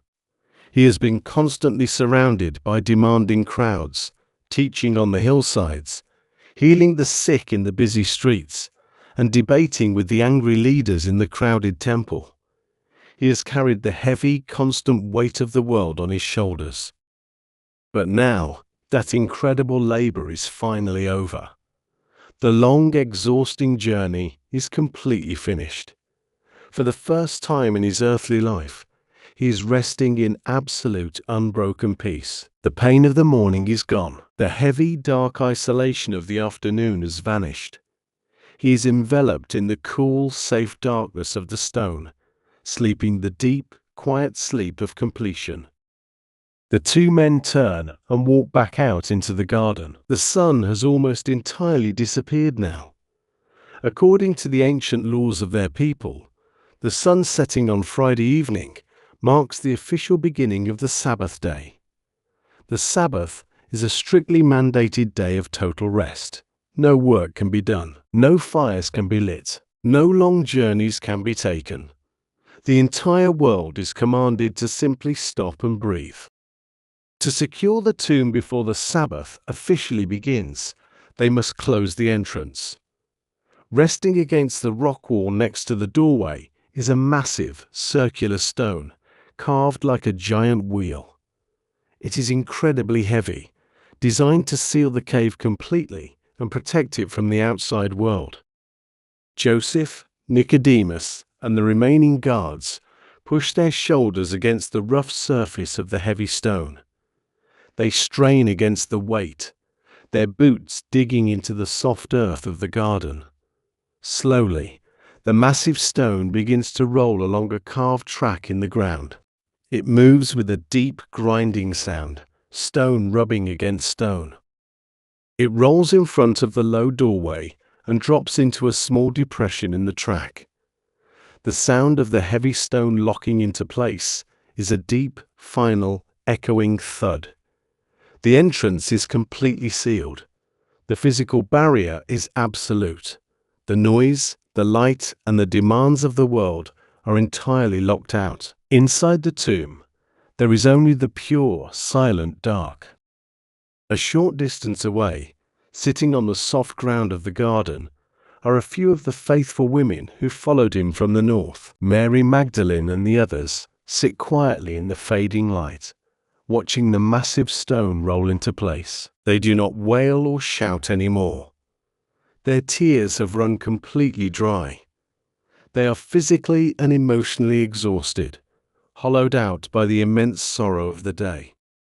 They watch the tomb for a few more quiet minutes, gathering the last of their strength. Then they slowly stand up. They brush the garden dirt from their long dresses and wrap their shawls tightly around their shoulders against the night chill. They walk quietly out of the garden, heading back toward the city gates. They are going home to observe the deep silence of the Sabbath. They will rest tomorrow, as the ancient law commands, waiting in the quiet for whatever the next dawn might bring. The garden is completely empty now. The Roman guards will arrive later to watch the sealed stone, but for this brief, beautiful moment, there is absolute solitude. The night sky over Jerusalem turns a deep, velvety black, filled with millions of bright, steady stars. The same stars that looked down on the quiet courtyard during the Last Supper now look down on the quiet, sealed tomb in the garden. The great city of Jerusalem goes completely to sleep. The fires are put out. The busy markets are empty. The loud voices of the Roman soldiers and the angry shouts of the crowds are completely silenced. The heavy protective blanket of the Sabbath rest falls over the entire world. It is a mandated pause, a deep collective breath taken by the earth itself after a day of unimaginable trauma.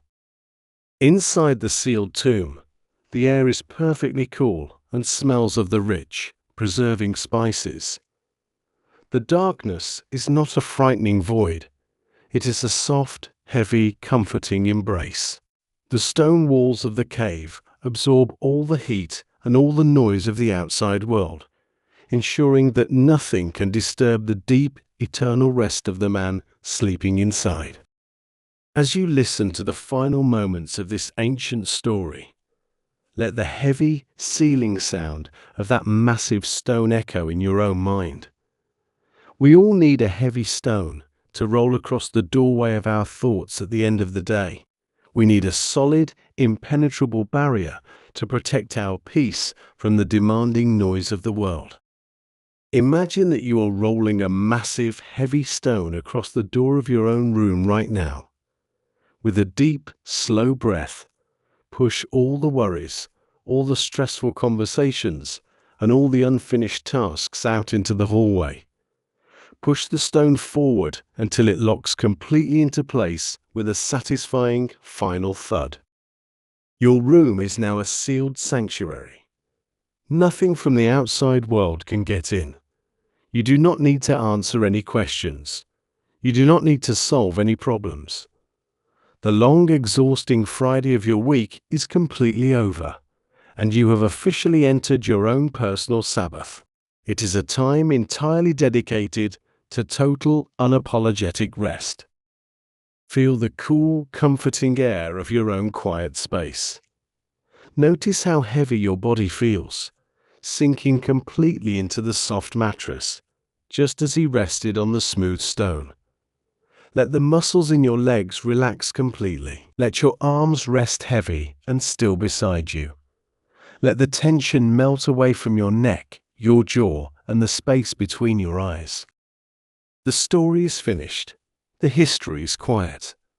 The world outside your sealed door is sleeping, and there is absolutely nothing left for you to do but join it. Breathe in the deep, silent peace of the night. Breathe out the last remaining echoes of your day. You are perfectly safe, perfectly hidden, and entirely surrounded by a deep, beautiful, and healing dark. Sleep well.